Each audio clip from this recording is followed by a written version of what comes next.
ಲಕ್ಷ್ಮೀನಾರಾಯಣೌ ವಂದೇ ಜಗತಾಂ ಆದಿದಂಪತಿ ಸರ್ವಕಲ್ಯಾಣಸಿದ್ಧ್ಯರ್ಥಂ ಹೃದಯೈಕ್ಯಂ ಸದಾಶ್ರಿತೌ.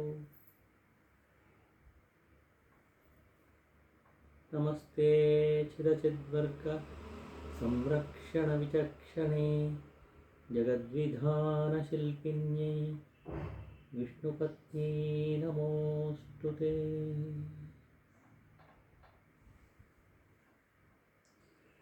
ಭಕ್ತಾಮೃತಂ ವಿಶ್ವಜನಾನುಮೋದನಂ ಸರ್ವಾರ್ಥದಂ ಶ್ರೀಷಟಕೋಪವಾङ्ಮಯಂ ಸಹಸ್ರಶಾಖೋಪನಿಷತ್ಸಮಾಗಮಂ ನಮಾಮ್ಯಹಂ ದ್ರಾವಿಡವೇದಸಾಗರಂ. திருவழுதினாடென்றும் தென்குருகூர் என்றும் மறுவினிய வன்பொருநல் என்றும் அருமறைகள் அந்தாதி செய்தான் அடியினையே எப்பொழுதும் சிந்தியாய் நெஞ்சே தெளிந்து. மிக்க இறைநிலையும் மெய்யாம் உயிர்நிலையும் தக்க நெறியும் தடையாகித் தொக்கியலும் ஊழ்வினையும் வாழ்வினையும் ஓதும் குறுகையர்கோன் யாழினிசை வேதத்தியல்.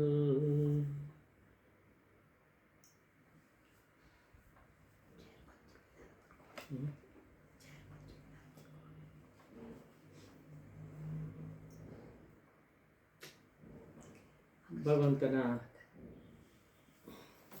ಪವಿತ್ರ ಪಾದಾರವಿಂದಗಳ ಸ್ಮರಣೆಯಲ್ಲಿ ಇವತ್ತಿನ ಒಂದು ಪಾಠವನ್ನು ಮುಂದುವರಿಸೋಣ. ಇವತ್ತಿನ ಪಾಠದಲ್ಲಿ ನಮ್ಮಾಳ್ವಾರ್ ವಿಷಯವಾಗಿ ಅನುಸಂಧಾನ ಮಾಡೋಣ. ನಮ್ಮಾಳ್ವಾರ್ ಅನ್ನೋರು 12 ಆಳ್ವಾರ್ಗಳಲ್ಲಿ ಅತ್ಯಂತ ಶ್ರೇಷ್ಠರಾದವರು ಎಂಬ ಒಂದು ಪ್ರತೀತಿ ಇದೆ. ಅದು ಯಾತಕ್ಕೆ ಹೇಗೆ ಏನು ಅನ್ನೋದನ್ನು ಹೋಗ್ತಾ ಹೋಗ್ತಾ ಅರ್ಥ ಮಾಡ್ಕೋಬಹುದು. ನಮ್ಮಾಳ್ವಾರ ವಿಷಯ ಮಾತಾಡುವಾಗ ಜೊತೆಯಾಗಿ ಮತ್ತೊಂದು ಆಳ್ವಾರನ್ನು ಸೇರಿಸ್ಕೊಂಡೇ ಹೇಳಬೇಕು. ಈಗ ಮೊದಲಾಳ್ವಾರ ಹೇಳುವಾಗ ಮೂರು ಆಳ್ವಾರಗಳನ್ನು 3 ಆಳ್ವಾರಗಳನ್ನು ಒಟ್ಟಿಗೆ ಸೇರಿಸಿ ಹೇಳಿದ್ವು, ಬಿಡಿಯಾಗೂ ಹೇಳಿದ್ವು, ಸೇರಿಸಿ ಹೇಳಿದ್ವು. ಯಾಕಂದರೆ ಅವರು ಸಮಕಾಲೀನರು. ಹಾಗೆ ಸ್ವಲ್ಪ ಕಾಲ ಕಳೆದ ಮೇಲೆ ಆ ತಿರುಮಳಿಶಿ ಆಳ್ವಾರನ್ನು ಸೇರಿಸ್ಕೊಂಡ್ವು. ಆ 4 ಜನ ಒಟ್ಟಿಗೆ ಇದ್ದರು ಅಂತ.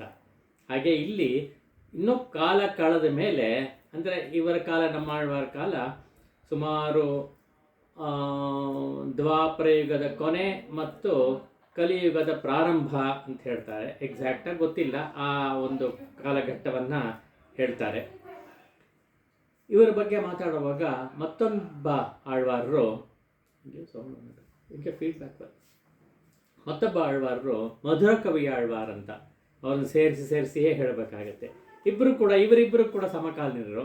ಅದರಿಂದ ಇಬ್ಬರು ಗುರು ಶಿಷ್ಯರ ಸಂಬಂಧ ಉಂಟು ಇಬ್ಬರಿಗೂ. ಆ ದೃಷ್ಟಿಯಿಂದ ಇಬ್ಬರನ್ನು ಸೇರಿಸಿಯೇ ಹೇಳಬೇಕಾಗತ್ತೆ. ಹಾಗೆ ನಾವು ಮಾಡೋಣ ಎಂಬುದಾಗಿ. ಈಗ ಇವರ ಪ್ರದೇಶ ಇವರ ಪ್ರದೇಶ ಯಾವುದು ಅಂತ ಹೇಳಿದ್ರೆ, ತಮಿಳುನಾಡಿನ ಒಂದು ಪಾಂಡ್ಯ ದೇಶ ಅಂತ ಯಾವುದನ್ನು ಹೇಳ್ತೀವೋ, ಪಾಂಡ್ಯ ನಾಡು ಅಂತೀವಿ. ಅದೇ ತಿರುಕ್ಕುರುಹೂರ್ ಅನ್ನೋ ಒಂದು ಊರು, ಅಲ್ಲಿ ಜನಿಸಿದವರು ಇವರು. ತಿರುಕ್ಕುರುಹೂರ್ ಅಂತ ಹೇಳಿದ್ರೆ ಸಾಮಾನ್ಯವಾಗಿ ತಿರುನಲ್ವೇಲಿಯಿಂದ ಸುಮಾರು ದೂರ, ಒಂದು 40 ಕಿಲೋಮೀಟರ್ ತಿಟ್ಕೋಬಹುದು ಸುಮಾರಾಗಿ. ಅಷ್ಟು ದೂರದಲ್ಲಿದೆ. ಅಂದರೆ ಡೌನ್ ಸೌತ್ ಅಂತ. ಅಲ್ಲಿ ವಿಶೇಷವಾಗಿ ಹರಿತಾ ಇರೋ ನದಿ ತಾಮ್ರಭರಣಿ ನದಿ. ತಾಮ್ರಭರಣಿ ನದಿ ಅಂತ ಹೇಳಿದ್ರೆ ನಮ್ಮ ಶಂಕರ ಸುಬ್ರಹ್ಮಣ್ಯಂ ಜ್ಞಾಪಕ ಬರುತ್ತೆ. ಅವ್ರ ಊರ ಹತ್ತಿರ ಇರೋದು ಅದು. ಆ ಒಂದು ತಾಮ್ರಭರಣಿ ನದಿಯ ಒಂದು ದಡದಲ್ಲಿರುವಂಥ ಒಂದು ತಿರುಕ್ಕುರುಹೂರ್ ಅನ್ನೋ ಒಂದು ಪ್ರದೇಶ, ಒಂದು ಊರು. ಅದಕ್ಕೀಗ ಆಳ್ವಾರ್ ತಿರುನಗರಿ ಎಂಬುದಾಗಿ ಕರೀತಾರೆ. ಪ್ರಸಿದ್ಧವಾದ ಒಂದು ಊರದು. ಇವರ ತಂದೆ ಕಾರಿಯಾರ್ ಎಂಬವರು. ಅವರು ವೇಳಾಳ ಕುಲತ್ತವರು. ವೇಳಾಳ ಅಥವಾ ವೆಳ್ಳಾಳ ಅಂತ ಕರೀತಾರೆ.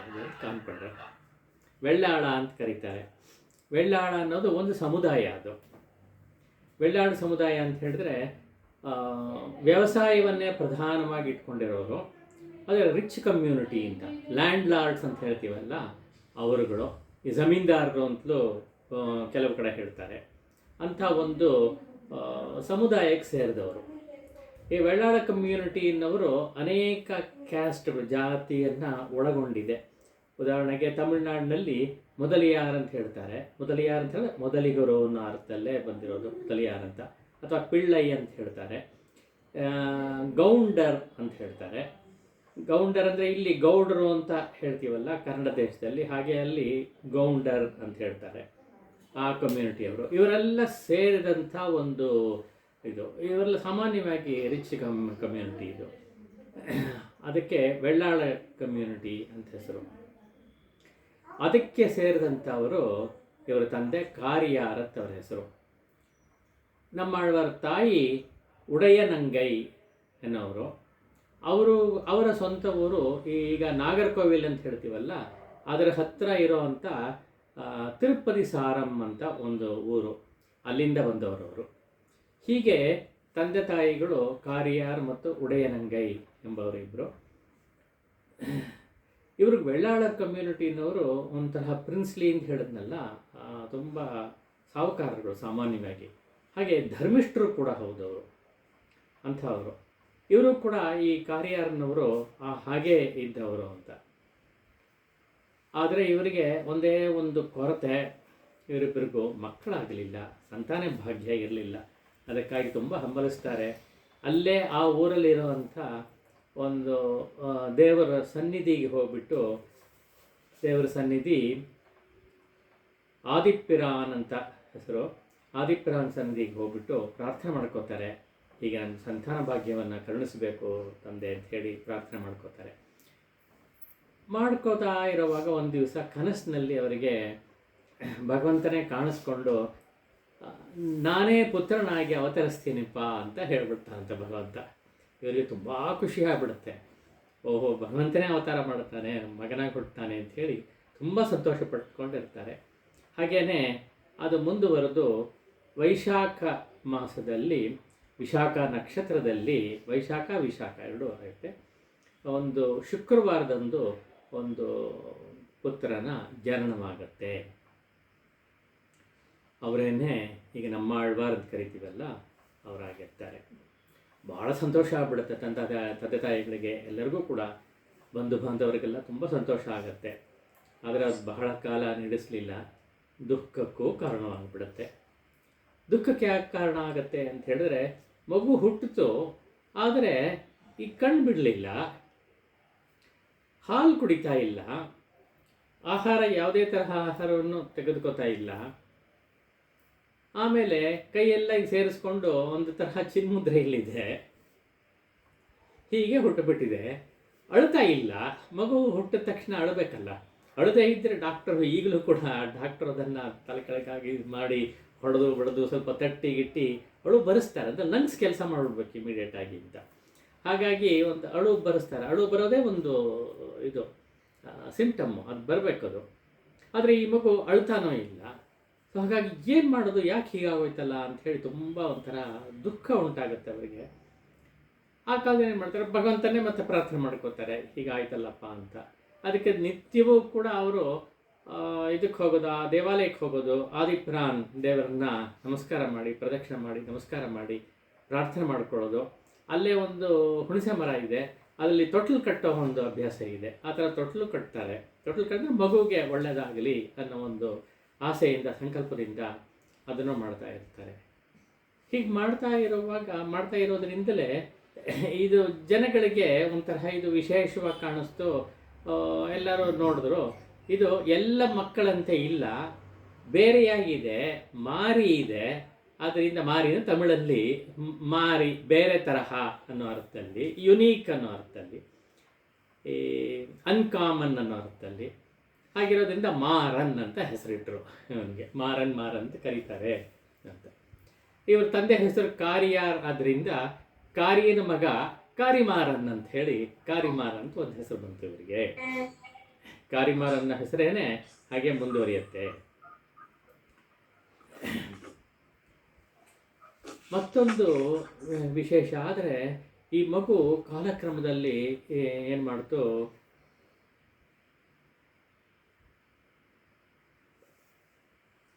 ಇವರು ನಿತ್ಯವೂ ಕೂಡ ಮಗುವನ್ನು ಕರ್ಕೊಂಡು ಹೋಗ್ತಾರೆ, ಎತ್ಕೊಂಡು ಹೋಗ್ತಾರೆ ದೇವಸ್ಥಾನಕ್ಕೆ ಭಗವಂತನ ಪ್ರಾರ್ಥನೆ ಮಾಡೋದಕ್ಕೆ.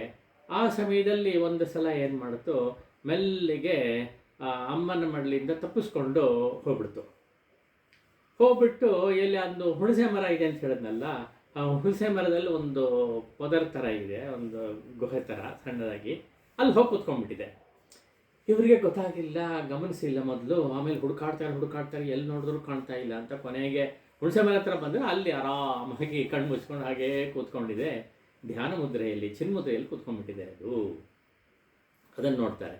ಆಮೇಲೆ ಎಷ್ಟೋ ಕರೆದು ನೋಡ್ತಾರೆ, ಏನೂ ಎಚ್ಚರ ಆಗಿಲ್ಲ, ಬರಲಿಲ್ಲ, ಅದರ ಪಾಡಿಗೆ ಅದು ಕೂತ್ಕೊಂಡಿದೆ. ವಿಧಿ ಇಲ್ಲ, ಇವರು ಬಿಟ್ಟು ಹೋಗ್ತಾರೆ ಅಂತ. ಇದು ಹೀಗೆ ಮುಂದುವರಿಯುತ್ತೆ. ಅದು ಆಮೇಲೆ ಮನೆಗೆ ಬರಲಿಲ್ಲ, ಅದು ಅದರ ಪಾಡ್ಗಲ್ಲಿ ಮಗು ಕೂತಿದೆ, ಹಾಗೇ ಬೆಳೀತಾ ಇದೆಯಂತೆ. ಆಹಾರವಿಲ್ಲ, ನಿದ್ದೆ ಇಲ್ಲ, ಏನೂ ಇಲ್ಲ, ಕಣ್ಣು ಮುಚ್ಕೊಂಡಿದೆ, ಚಿನ್ಮುದ್ರೆಯಲ್ಲಿ ಕುಳಿತುಬಿಟ್ಟು ಹಾಗೆ ಬೆಳೀತಾ ಇದೆ ಮಗು ಅಂತ. ಇದು ಆಶ್ಚರ್ಯವಾಗಿದೆ. ಇದು ಹೇಗಾದ್ರೂ ಸಾಧ್ಯನೇ? ಇದು ಮಗು ಬೆಳೆಯುತ್ತೆ, ಆಹಾರವಿಲ್ಲ, ಏನೂ ಇಲ್ಲ, ಇದು ಹೇಗಾಗತ್ತೆ, ಹೇಗೆ ಸಾಧ್ಯ ಅಂತ ಹೇಳ್ತಿ ಎಲ್ರಿಗೂ ಆಶ್ಚರ್ಯ ಆಗುತ್ತೆ. ಇದು ಎಲ್ಲ ಆ ಕಡೆ ಸುತ್ತಮುತ್ತ ಎಲ್ಲ ಬಹಳ ಬೇಗ ಹರಡ್ಬಿಡುತ್ತೆ. ಇಂಥ ಒಂದು ವಿಶೇಷವಾದ ಒಂದು ಮಗು ಇದೆ, ವಿಚಿತ್ರವಾದ ಮಗು ಇದೆ ಅಂಥೇಳಿ ಎಲ್ಲ ಹೇಳಕ್ಕೆ ಶುರು ಮಾಡಿಬಿಡ್ತಾರೆ. ಇದು ಒಂಥರ ಕಾಡ್ಗಿಚ್ಚಿನಂತೆ ಹರಡ್ಬಿಡುತ್ತಂತೆ. ಇದು ಹೇಗೆ ಸಾಧ್ಯ ಅನ್ನೋದಕ್ಕೆ ಪರಂಪರೆಯಲ್ಲಿ ಒಂದು ಕಥೆಯನ್ನು ಹೇಳ್ತಾರೆ. ಅದರಿಂದಲೇ ಅವ್ರಿಗೊಂದು ಇನ್ನೊಂದು ತಿರುನಾಮ ಬರುತ್ತೆ. ಏನಪ್ಪ ಅಂತ ಹೇಳಿದ್ರೆ, ಸಾಮಾನ್ಯವಾಗಿ ಎಲ್ಲ ಮಕ್ಕಳು ಕೂಡ ತಾಯಿಯ ಗರ್ಭದಲ್ಲಿರುವಾಗ 8ನೇ ತಿಂಗಳಲ್ಲಿ ಭಗವಂತನ ಒಂದು ದರ್ಶನವನ್ನು ಒಳಗಡೆ ಮಾಡುತ್ತೆ. ಗರ್ಭದಲ್ಲಿರುವಾಗಲೇ ದರ್ಶನವನ್ನು ಮಾಡುತ್ತೆ, ಆ ಜ್ಯೋತಿ ದರ್ಶನ ಆಗುತ್ತೆ ಅಂಥೇಳಿ ಗರ್ಭೋಪನಿಷತ್ತು ಸ್ಪಷ್ಟವಾಗಿ ಹೇಳುತ್ತೆ. ಯಾವುದೇ ಮಗುವಾದರೂ ಕೂಡ, ಅದು ಯಾವುದೇ ದೇಶದ ಮಗು ಆದರೂ ಕೂಡ ಅದು ಮಾಡುತ್ತೆ, ಹಾಗೆ ಒಂದು ದರ್ಶನವನ್ನು ಮಾಡುತ್ತೆ. ಅದು ಒಂದು ಭಾಗ್ಯ. ಅದನ್ನು ಭಗವಂತನೇ ತನ್ನ ಕರುಣೆಯಿಂದ ಅದನ್ನು ಕರುಣಿಸ್ತಾನೆ ಎಲ್ಲ ಜೀವಿಗಳಿಗೂ ಅಂತ. ಆದರೆ ಆವಾಗ ಭಗವಂತನ ದರ್ಶನ ಮಾಡಿಬಿಟ್ಟು, ಆ ಜ್ಯೋತಿ ದರ್ಶನ ಮಾಡಿಬಿಟ್ಟು ಅದು ತುಂಬ ಪರಮಾನಂದವನ್ನು ಪಟ್ಟು ಪ್ರಾರ್ಥನೆ ಮಾಡಿಕೊಳ್ಳುತ್ತಂತೆ. ಹೀಗೇ ನಾನು ಮುಂದುವರಿಸಬೇಕು, ಇದನ್ನು ಮರಿಬಾರ್ದು, ಬಿಡಬಾರ್ದು, ನಾನು ಇಲ್ಲಿಂದ ಹೋಗಲ್ಲ, ಹೀಗೇ ನೀನು ನೋಡ್ತಾ ಇರ್ತೀನಿ ಅಂತೆಲ್ಲ ತುಂಬ ಹೇಳ್ಕೊಳ್ಳುತ್ತಂತೆ. ಆದರೆ ಎಲ್ಲ ಆದರೂ ಕೂಡ 8ನೇ ತಿಂಗಳು 9ನೇ ತಿಂಗಳಾದಮೇಲೆ ಹೊರಗೆ ಬರಬೇಕು, ಗರ್ಭದಿಂದ ಹೊರಗೆ ಬರಬೇಕು, ಭೂಪತನ ಆಗಬೇಕು, ಆಗತ್ತೆ. ಆದ ತಕ್ಷಣವೇ ಶಠ ಅನ್ನೋ ಒಂದು ಮಾಯೆ ಆವರಿಸ್ಕೊಂಡ್ಬಿಡುತ್ತೆ ಅಂತ ಹೇಳ್ತಾರೆ. ಗರ್ಭದಲ್ಲಿರುವಾಗ ಅದಿರಲ್ಲ, ಅಲ್ಲಿಂದ ಹೊರಗಡೆ ಬಂದ ತಕ್ಷಣ ಭೂಪತನ ಆದ ಕೂಡಲೇ ಅದಕ್ಕೆ ಶಠ ಅನ್ನೋ ಒಂದು ಮಾಯೆ ಅದನ್ನು ಆವರಿಸ್ಕೊಂಡ್ಬಿಡುತ್ತೆ. ಆವಾಗ ತಾನು ಒಳಗಡೆ ಏನು ನೋಡಿದ್ನೋ, ಆ ದರ್ಶನ ಮಾಡಿದ್ನೋ, ಭಗವದ್ ದರ್ಶನ ಮಾಡುತ್ತೋ, ಅದೆಲ್ಲ ಮರೆಯಾಗ್ಬಿಡುತ್ತೆ, ಕ್ಷಣ ಮಾತ್ರದಲ್ಲಿ ಮರೆತು ಹೋಗ್ಬಿಡುತ್ತೆ ಅಂಥೇಳಿ. ಅದನ್ನು ಮರೆತೋಯ್ತಲ್ಲ, ಮತ್ತೆ ಅದನ್ನು ಜ್ಞಾಪಿಸ್ಬೇಕು ಅನ್ನೋಕ್ಕೋಸ್ಕರವೇ ಜ್ಞಾಪಿಸಿ ಅದರ ಕಡೆಯೇ ಮತ್ತೆ ಕರ್ಕೊಂಡು ಹೋಗೋ ಹಾಗೆ ಮಾಡೋದಕ್ಕೆ ಋಷಿಗಳು ವ್ಯವಸ್ಥೆಯೆಲ್ಲ ಮಾಡಿದ್ದಾರೆ. ಅದನ್ನೇ ಸಂಸ್ಕೃತಿ ಅನ್ನೋ ಇದರಲ್ಲಿ ನಾವು ಮುಂದೆ ಹೇಳ್ತೀವಿ, ಅದಿರಲಿ. ಆದರೆ ಇದೆಲ್ಲ ಜೀವಿಗಳಿಗೂ ಹೀಗೆ ಆಗೇ ಆಗತ್ತೆ. ಶಠ ಅನ್ನೋ ಮಾಯೆ ಬೀಸತ್ತೆ ಅಂತಿದ್ರೂ ಕೂಡ ಎಕ್ಸೆಪ್ಷನ್ ಒಬ್ಬರು ಉಂಟು. ಆ ಎಕ್ಸೆಪ್ಷನ್ನೇ ನಮ್ಮ ಆಳ್ವಾರನವರು. ಇವರು ಮಾತ್ರ ಆ ಶಠ ಅನ್ನೋ ಮಾಯೆ ಮೇಲೆ ಒಂದು ಕೋಪವನ್ನು ಬರೆಸ್ಕೊಂಡ್ರಂತೆ. ಅಂದರೆ ದೂರ ನಿಲ್ಲು ನೀನು, ನನ್ನ ಮೇಲೆ ನನ್ನನ್ನು ಆವರಿಸ್ಕೋಬಾರ್ದು ಅನ್ನೋ ಹಾಗೆ ಒಂದು ಸಂಕಲ್ಪ ಮಾಡಿ ಅದನ್ನು ದೂರ ಇಟ್ಟರು, ಕೋಪಿಸ್ಕೊಂಡು ದೂರ ಇಟ್ಟರು, ಅದರ ಮೇಲೆ ಕೋಪ ತೋರಿಸಿದ್ರು ಅಂತ. ಅದು ಒಂದಾದರೆ, ಇನ್ನೊಂದು ಅರ್ಥದಲ್ಲಿ ಅದು ತನ್ನ ಮೇಲೆ ಬಿಡದೆಯಲ್ಲಿ ಒಂಥರ ಗೋಪ್ಯವಾಗಿದ್ದುಬಿಟ್ರು ಇವರು. ಅದು ತನ್ನನ್ನು ಆವರಿಸ್ಕೊಳ್ಳದೆ ಇರೋ ಹಾಗೆ ಗೋಪ್ಯವಾಗಿದ್ದುಬಿಟ್ರು ಅನ್ನೋ ಅರ್ಥದಲ್ಲಿ ಶಠದಿಂದ, ಶಠ ಮಾಯೆಯ ಮೇಲೆ ಕೋಪಗೊಂಡಿದ್ದರಿಂದ ಇವರಿಗೆ ಶಠಕೋಪರ್ ಅಂತ ಹೆಸರು ಕೊಟ್ಟರು ಅಂತ. ಶಠಕೋಪರ್ನ ಹೆಸರು ಹಾಗೆ ಬಂತು ಅಂತ ಹೇಳ್ತಾರೆ. ಷಡಗೋಪರ್ ಅಂತಲೂ ಹೇಳ್ತಾರೆ. ತಮಿಳಲ್ಲಿ ಹೇಳುವಾಗ ಷಡಗೋಪನ್ ಅಂತ ಹೇಳ್ತಾರೆ, ಷಡಹೋಪನ್ ಅಂತ ಹೇಳ್ತಾರೆ. ಒಂಥರ ಮಹಾಪ್ರಾಣ ಉಚ್ಚರಿಸಲ್ವಲ್ಲ, ಹಾಗೆ ಶಠ ಅನ್ನೋದು ಷಡ ಆಗಿದೆ, ಷಡಗೋಪನ್ ಆಗಿದೆ, ಹೀಗೆಲ್ಲ ಇದೆ. ಒಟ್ಟಿನಲ್ಲಿ ಆ ಒಂದು ಹೆಸರು ಬಂತು. ಅಂದರೆ ಕಾರಿಮಾರನ್ ಒಂದು, ಹಾಗೆ ಶಠಕೋಪನ್ ಅಂತ, ಷಡಗೋಪನ್ ಅಂತಲೂ ಉಂಟು. ಷಡಕೋಪನ್ ಒಂದೇ ಸರಿಪ ಅಂತ ಹೇಳಿ ಪೂಜ್ಯ ಸ್ವಾಮಿಗಳು ಹೇಳಿದರು, ಅದನ್ನು ಜ್ಞಾಪಿಸ್ಕೊತೀನಿ. ಹಾಗೆ ಇದು ಅವರ ಒಂದು ವೈಶಿಷ್ಟ್ಯ. ಹಾಗಿದ್ದಿದ್ದರಿಂದಲೇ ಆ ಶಠ ಅನ್ನೋ ಮಾಯೆ ಬೀಸದೇ ಇರೋ ಹಾಗೆ ತಾವು ಮಾಡಿಕೊಂಡಿದ್ದರಿಂದಲೇ ಇವರಿಗೆ ಹಾಗೆ ಇರೋಕ್ಕೆ ಸಾಧ್ಯವಾಯಿತು ಅಂತ ಹೇಳ್ತಾರೆ. ಆಹಾರದಿಂದ ಯಾವುದೂ ಇಲ್ಲದೆ ಇದಾಗಿಂದಲೇ ಕುಳಿತುಕೊಂಡು ಧ್ಯಾನ ಮುದ್ರೆಯಲ್ಲಿ ತಪಸ್ಸನ್ನು ಮಾಡ್ತಾ ಇದ್ದರು. ತಪಸ್ಸು ಅದನ್ನು ಹೊಂದಿದ್ರು ಅಂತ ಹೇಳ್ತಾರೆ. ಯಾತಕ್ಕೆ ಅದು ಅಷ್ಟು ಸುಲಭ ಆಯಿತು ಅಂತ ಹೇಳಿದ್ರೆ, ಇವರು ಎಲ್ಲಿಂದ ಬಂದರು ಅನ್ನೋದನ್ನು ಗಮನಿಸಬೇಕು. ಎಲ್ಲಿಂದ ಬಂದರು ಅಂತ ಹೇಳಿದ್ರೆ, ಇವರು ಒಂದು ಅವತಾರ. ಯಾವ ಅವತಾರ ಅಂತ ಹೇಳಿದ್ರೆ, ನೇರವಾಗಿ ವೈಕುಂಠದಿಂದಲೇ ಬಂದವರು, ಪರಂಪದದಿಂದಲೇ ಬಂದವರು. ಯಾರಪ್ಪ ಅಂತ ಹೇಳಿದ್ರೆ, ವೈಕುಂಠದಲ್ಲಿ ವಿಶ್ವಕ್ಸೇನರು ಅಂತಿದ್ದಾರೆ. ನಿತ್ಯಸೂರಿಗಳು ಅಂತ ಕೇಳಿದ್ವಿ. ನಿತ್ಯಸೂರಿಗಳಲ್ಲಿ ಮೊಟ್ಟ ಮೊದಲಿಗರು ಯಾರಪ್ಪ ಅಂತ ಹೇಳಿದ್ರೆ, ಮೊದಲಿಯಾಂಡಾನ್ ಅಂತ ಹೇಳ್ತೀವಲ್ಲ, ಮೊದಲಿ ಅಂತ ಹೇಳಿದ್ರೆ ವಿಶ್ವಕ್ಸೇನರೇ. ವಿಶ್ವಕ್ಸೇನರು ಅಂದರೆ ಸೇನಾಧಿಪತಿ ದೃಷ್ಟಿಯಿಂದ. ವಿಶ್ವಕ್ಕೆಲ್ಲ ಸೇನೆ, ಅದರ ಸೇನೆಗೆ ಅಧಿಪತಿ ಅಂತ.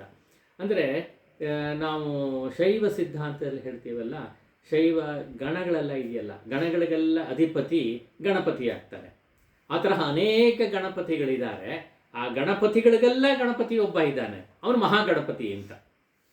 ಮಹಾಗಣಪತಿ ಅಂದರೆ ಅನೇಕ ಗಣಪತಿಗಳಿಗೆ ಮೊದಲಿಗ ಅನ್ನೋ ಅರ್ಥದಲ್ಲಿ. ಕಮಾಂಡರ್, ಚೀಫ್ ಕಮಾಂಡರ್ ಅಂತ ಹೇಳ್ತೀವಲ್ಲ, ಅನೇಕ ಕಮಾಂಡರ್ಸ್ ಇರ್ಬೋದು, ಒಬ್ಬ ಚೀಫ್ ಕಮಾಂಡರ್ ಅಂತಾರೆ. ಹಾಗೆ ವೈಷ್ಣವ ಸಂಪ್ರದಾಯದಲ್ಲಿ ವೈಷ್ಣವ ಸೇನೆ ಅಂತ ಒಂದಿದೆಯಲ್ಲ, ಅದಕ್ಕೆ ಸೇನಾಧಿಪತಿಗಳು ಅನೇಕ ಜನ ಉಂಟು. ಅದರಲ್ಲಿ ಚೀಫ್ ಸೇನಾಧಿಪತಿ ಅಥವಾ ಕಮಾಂಡರ್ ಯಾರು ಅಂತ ಹೇಳಿದ್ರೆ ವಿಶ್ವಕ್ಸೇನರ್ ಅಂತ. ವಿಶ್ವಕ್ಸೇನರು ನಿತ್ಯಸೂರಿಗಳಲ್ಲಿ ಮೊದಲಿಗರಾಗಿರ್ತಾರೆ. ಅಂಥ ವಿಶ್ವಕ್ಸೇನರ ಒಂದು ಅವತಾರ ನಮ್ಮಾಳ್ವಾರ ಅವತಾರ ಅಂತ. ಹಾಗಾಗಿದ್ದರಿಂದಲೇ ನೇರವಾಗಿ ಅಲ್ಲಿಂದಲೇ ಜನಿಸಿ ಬಂದಿದ್ದರಿಂದಲೇ ಅವರಿಗೆ ಇದೆಲ್ಲ ಹೀಗೆ ಮಾರನಾಗಿರೋಕ್ಕೆ ಸಾಧ್ಯವಾಯಿತು ಎಂಬುದಾಗಿ ನಾನು ಜ್ಞಾಪಿಸ್ಕೋಬಹುದು. ಇದು ಒಂದು ಕಡೆ ಇರುವಾಗ ಸರಿ, ಅವ್ರ ಪಾಡ್ಗವರು ಧ್ಯಾನದಲ್ಲಿ ಇದ್ಬಿಡ್ತಾರೆ ಹುಣಸೆ ಮರದಲ್ಲಿ. ಅದನ್ನು ಇವಾಗ ನಾವು ಸ್ವಲ್ಪ ಅದನ್ನು ಗಮನಿಸ್ಬೋದು. ಚಿತ್ರ ಆವಾಗಲೇ ತೋರಿಸ್ಬೇಕಾಗಿತ್ತು. ಎಲ್ಲಿ ಬರುತ್ತೆ ಈ ಊರು ಅನ್ನೋದನ್ನು ಒಂದು ಪ್ರೆಸೆಂಟೇಷನ್. ನಾವು ಮೇಲ್ಗಡೆ ಇದ್ದೀವಿ, ಬೆಂಗಳೂರು. ಅಲ್ಲಿಂದ ಒಂದೇ ರೂಟ್ ಹೀಗೆ ಕೆಳಗೆ ಬಂದರೆ ಡೌನ್ ಸೌತು ನಾಗರಕೋವಿಲ್ ಕೆಳಗಡೆ ಕಾಣ್ತಾ ಇದೆ. ಅದು ಅವ್ರ ತಾಯಿ ಊರು, ಅದರ ಹತ್ತಿರ ಇರೋದು. ಇಲ್ಲಿ ತಿರುಕುರುಕೂರ್ ಅನ್ನೋದು ತಿರುಕುರುಂಗುಡಿ ಅಂತಲೂ ಹೇಳ್ತಾರೆ. ಇಲ್ಲಿದೆ, ಈ ಜಾಗದಲ್ಲಿದೆ, ಇದನ್ನು ನೋಡ್ಬೋದು. ಇಲ್ಲಿ ತಾಮ್ರಪರ್ಣಿ ನದಿ ಹರಿಯತ್ತೆ, ಅದನ್ನು ಒಂದು ಸಲ ನೋಡ್ಬೋದು. ಪುಣ್ಯ ನದಿ ಅದು, ಅದನ್ನು ನೋಡ್ಬೋದು. ಇದು ತಾಮ್ರಪರ್ಣಿ. ಈಗ ಬ್ರಿಡ್ಜ್ ಎಲ್ಲ ಬಂದಿದೆ, ಆವಾಗ ಇರಲಿಲ್ಲ. ತುಂಬ ವಿಶಾಲವಾದ ನದಿ ಅದು, ಇದನ್ನು ಗಮನಿಸ್ಬೋದು. ಇದನ್ನು ಇನ್ನೊಂದು ಭಾಗ ನೋಡ್ಬೋದು. ನಮಸ್ಕಾರಕ್ಕೆ ಯೋಗ್ಯವಾದಂಥ ಒಂದು ನದಿ ಅದು. ಒಂದು ವ್ಯೂ ಇದು ಒಂಥರ ಅಗಲ ಚೆನ್ನಾಗಿ ಕಾಣುತ್ತೆ. ಹುಣಸೆ ಮರ ಅಂತ ಹೇಳಿದ್ನಲ್ಲ, ಇದೇನೇ ಹುಣಸೆ ಮರ. ಇದರ ಬೇರೆ ಬೇರೆ ಆ್ಯಂಗಲಲ್ಲಿ ಫೋಟೋಗಳು ತೆಗೆದಿದ್ದಾರೆ, ಅದೆಲ್ಲ ಇರುತ್ತೆ. ಇದು ಒಂದು ಪರ್ಟಿಕ್ಯುಲರ್ ವ್ಯೂ. ಇದು ಇಲ್ಲೇನೆ ಅವರು ಕುಳಿತುಕೊಂಡಿದ್ದು ಅಂತ. ಈ ಹುಣಸೆ ಮರ ವಾಸ್ತವ ನೋಡಿದ್ರೆ 5000 ವರ್ಷ ಹಿಂದೆ ನಡೆದ ಘಟನೆ ಇದು, ನಂಬಬಾರ್ದು. ಅದು ಈಗಲೂ ಕೂಡ ಹುಣಸೆ ಮರ ಇದೆ, ಅದೇ ಹುಣಸೆ ಮರ ಅಂತ ಹೇಳ್ತಾರೆ. ತುಂಬ ಶಿಥಿಲವಾಗಿದೆ, ಇಲ್ಲೇ ಗೊತ್ತಾಗುತ್ತೆ ನೋಡಿ, ಶಿಥಿಲವಾಗಿರೋದು ಗೊತ್ತಾಗುತ್ತೆ. ಅದೇ ಮರವ ಏನೂ ಗೊತ್ತಿಲ್ಲ ನಮಗೆ. ಆದರೆ 5000 ವರ್ಷ ಇರುತ್ತಾ ಈ ಮರಗಳು, ಅದು ಗೊತ್ತಿಲ್ಲ. ಒಟ್ಟೆಲ್ಲ ಅದು ಕಾಣುತ್ತೆ. ಈಗಲೂ ಕೂಡ ಹೋಗ್ಬೋದು, ಹೋದಾಗ ಹುಣಸೆ ಮರ ಚೆನ್ನಾಗಿ ದರ್ಶನ ಮಾಡ್ಬೋದು. ಶಿಥಿಲವಾಗಿದ್ದರೂ ಕೂಡ ದರ್ಶನ ಮಾಡ್ಬೋದು, ಚೆನ್ನಾಗಿದೆ. ಒಂಥರ ಒಳ್ಳೆ ಇದು ವಾತಾವರಣ ಅಲ್ಲಿ, ಅದನ್ನು ನೋಡಬಹುದು. ಅದನ್ನು ಚಿತ್ರದಲ್ಲಾದರೂ ನೋಡೋಣ ಅಂಥೇಳಿ ಅದನ್ನು ತೋರಿಸ್ದೆ. ಏನು ಮುಂದುವರ್ಸೋಣ. ಇದು ಒಂದು ಕಡೆ ಇದ್ದರೆ, ಮತ್ತೊಂದು ಕಡೆಯಲ್ಲಿ ಈಗ ಹಿಂದೆ ಹೇಳಿದ್ನಲ್ಲ ಮಧುರಕವಿ ಆಳ್ವಾರ್ ಅಂತ, ಅವರ ವಿಷಯ ತೆಗೆದುಕೊಳ್ಳೋಣ. ಅದಕ್ಕೂ ಒಂದು ಸಂಬಂಧ ಇದೆ. ಹೇಗೆ ಸಂಬಂಧ ಅನ್ನೋದನ್ನು ಗಮನಿಸ್ಬೋದು. ಮಧುರಕವಿ ಆಳ್ವಾರ್ನವರು, ಅವರು ಕೂಡ ಇದರ ಹತ್ತಿರವೇ, ಇವರ ಊರ ಹತ್ತಿರವೇ ಹುಟ್ಟಿದವರು. ತಿರುಕ್ಕೋಳೂರು ಅನ್ನೋ ಒಂದು ಜಾಗದಲ್ಲಿ ಅವರ ಜನನವಾಯಿತು, ಊರಲ್ಲಿ ಒಂದು ಜನನವಾಯಿತು. ತಿರುಕ್ಕೋಳೂರು ಅನ್ನೋದು ಈಗ ತಾಮ್ರಪರ್ಣಿ ಹೇಳಿದ್ನಲ್ಲ, ಅದರ ದಕ್ಷಿಣ ಭಾಗದಲ್ಲಿ ತಿರುಕ್ಕುರುಹೂರು ಇದೆ, ಆಳ್ವಾರ್ ತಿರುನಗರಿ ಇದೆ. ಇದರ ಉತ್ತರ ಭಾಗದಲ್ಲಿ ತಿರುಕ್ಕೋಳೂರು ಇದೆ. ಅಂದರೆ ಆ ನದಿಗೆ ಈ ಕಡೆ ಪಾರ್ಶ್ವ, ಆ ಕಡೆ ಪಾರ್ಶ್ವ, ಅಷ್ಟು ಹತ್ತಿರದಲ್ಲಿರೋದು. ಅಲ್ಲಿ ಮಧುರಕವಿ ಆಳ್ವಾರ ಒಂದು ಜನ, ಮಧುರಕವಿ ಅಂತ ಆ ಸಮಯದಲ್ಲಿ ಆಗಿತ್ತು. ಇವರು ದೊಡ್ಡ ವಿದ್ವಾಂಸರು, ಸ್ವಲ್ಪ ನಮ್ಮಾಳ್ವಾರಿಗಿಂತ ಹಿಂದೆ ಹುಟ್ಟಿದವರು, ಅಂದರೆ ವಯಸ್ಸಲ್ಲಿ ಅವರಿಗಿಂತ ನಮ್ಮಾಳ್ವಾರಿಗಿಂತ ದೊಡ್ಡವರು ಅಂತ ಹೇಳ್ಬೋದು. ಇವರು ವಿದ್ವಾಂಸರು ಯಾತ್ರೆಗಳನ್ನು ಮಾಡೋಕ್ಕೆ ಶುರು ಮಾಡಿರೋ ಒಂದು ಕಾಲದಲ್ಲಿ ಮಾಡಿದ ಮೇಲೆ ಮಾಡ್ತಾ ಉತ್ತರ ಭಾರತದಲ್ಲಿ ಅನೇಕ ಕ್ಷೇತ್ರಗಳನ್ನು ದರ್ಶನ ಮಾಡ್ಕೊಂಬಂದರು. ಮಥುರೆಗೆ, ಬದರಿಗೆ, ದ್ವಾರಕೆಗೆ, ನೈಮಿಷಾರಣ್ಯಕ್ಕೆ, ಹೀಗೆ ಅನೇಕ ಕ್ಷೇತ್ರಗಳನ್ನೆಲ್ಲ ಹೋಗಿ ಬಂದು ಕ್ಷೇತ್ರಾಟನ ಮಾಡಿ ಕೊನೆಗೆ ಅಯೋಧ್ಯೆಯಲ್ಲಿ ಬಂದು ನೆಲೆಸ್ತಾರಂತೆ. ಅಯೋಧ್ಯೆಯಲ್ಲಿ ದೀರ್ಘಕಾಲ ಇರ್ತಾರೆ. ದೀರ್ಘಕಾಲ ಇದ್ದು ಅವರ ಒಂದು ವ್ಯಾಸಂಗ ಇತ್ಯಾದಿಗಳನ್ನು ಮಾಡ್ಕೋತಾ ಇದ್ದಾರೆ. ಇದ್ದಾಗ ಯಾವುದೋ ಒಂದು ಸಂದರ್ಭದಲ್ಲಿ ಅವ್ರಿಗೆ ಎದುರುಗಡೆ ಒಂದು ಜ್ಯೋತಿ ಕಾಣಿಸೋಕ್ಕೆ ಶುರು ಆಯ್ತಂತೆ. ಆ ಜ್ಯೋತಿ ನೋಡ್ತಾ ಸುಮ್ಮನೆ ಆಕರ್ಷಣೆ ಮಾಡುತ್ತೆ, ಅದನ್ನು ಹಿಂಬಾಲಿಸಿ ಹೋಗಬೇಕು ಅಂತ ಅನಿಸುತ್ತೆ ಇವರಿಗೆ. ಅದು ಎಲ್ಲಿದೆ ಜ್ಯೋತಿ, ಯಾವ ಜಾಗದಲ್ಲಿ ಗೊತ್ತಾಗ್ತಾ ಇಲ್ಲ, ಕಾಣಿಸ್ತಾ ಇದೆ, ಅದು ಎಳಿತಾ ಇದೆ. ಅದನ್ನೇ ಆಶ್ರಯಿಸಿ ಅವರು ಹಾಗೆ ಹೋಗ್ತಾ ಇದ್ದಾರೆ. ಹೋಗಿ ಅಯೋಧ್ಯೆಯಿಂದ ಕೆಳಗೆ ಬರ್ತಾ ಇದ್ದಾರೆ. ಎಲ್ಲಿ ಹೋದರೂ ಕೂಡ ಅದು ಕಾಣಿಸ್ತಾನೆ ಇದೆ, ಮತ್ತೆ ಎಳಿತಾ ಇದೆ, ಹಾಗೆ ಬರ್ತಾ ಇದ್ದಾರೆ. ಕೊನೆಗೆ ಅವ್ರಿಗೆ ಅನ್ನಿಸ್ತಂತೆ ಎಲ್ಲಿ ಹೋದರೂ ಅದು ನಿಲ್ತಾ ಇಲ್ಲ. ಹಾಗಾಗಿ ತಮ್ಮ ಊರ ಕಡೆ ಏನೋ ಕರ್ಕೊಂಡು ಹೋಗ್ತಿದೆಯಾ, ತಿರುಕೋಳು ಅಂತ ಊರಿದೆಯಲ್ಲ ಅದನ್ನು ಬಿಟ್ಟು ಬಂತಾರೆ, ಅಲ್ಲಿ ವಾಪಸ್ ಹೋಗೋಕ್ಕೋಸ್ಕರ ಈಗ ಮಾಡ್ತಾ ಇದೆಯಾ ಅಂಥೇಳಿ ತಿರುಕೋಳೋರ್ಗೂ ಬರ್ತಾರೆ. ಬಂದಾಗಲೂ ಹಾಗೂ ಅಲ್ಲೂ ಕಾಣಿಸ್ತಾ ಇದೆ, ಅದು ಮರೆಯಾಗಿಲ್ಲ. ಸರಿ, ಹಾಗಾದರೆ ಇನ್ನೂ ಮುಂದುವರಿಬೇಕೇನೋ ಅಂಥೇಳಿ ಆ ನದಿ ದಾಟಿ ಆ ಕಡೆ ಹೋಗ್ತಾರೆ. ಅಲ್ಲಿ ಆ ಕಡೆ ಹೋದಾಗ ಅಲ್ಲಿ ಆಳ್ವಾರ ತಿರುನಗರಿ ಇದೆಯಲ್ಲ, ಆ ತಿರುಕುರುಹೂರ ಹತ್ರ ಬಂದ ತಕ್ಷಣ ಮರೆಯಾಗ್ಬಿಡುತ್ತಂತೆ ಇದು ಆ ಜ್ಯೋತಿ. ಇಲ್ಲಿವರೆಗೂ ಎಳ್ಕೊಂಬಂದು ನಮ್ಮನ್ನು ಇಲ್ಲಿ ನಿಲ್ಲಿಸಿ ಮರೆಯಾಯ್ತಲ್ಲ, ಆದ್ದರಿಂದ ಇಲ್ಲೇನೋ ಒಂದು ವಿಶೇಷವಾದ ಒಂದು ಸನ್ನಿವೇಶ ಇರಬೇಕು ಅಂಥೇಳಿ ಅಲ್ಲಿ ಊರ ಜನಗಳೆಲ್ಲ ಕೇಳಕ್ಕೆ ಹೋಗ್ತಾರಂತೆ. ಇಲ್ಲಿ ಏನಾದರೂ ಒಂದು ವಿಶೇಷ ಇದೆಯಾ, ಏನು ವೈಶಿಷ್ಟ್ಯ ಈ ಊರಲ್ಲಿ, ಏನಿದೆ ಹೇಳಿ ಅಂತ ಕೇಳ್ತಾರಂತೆ.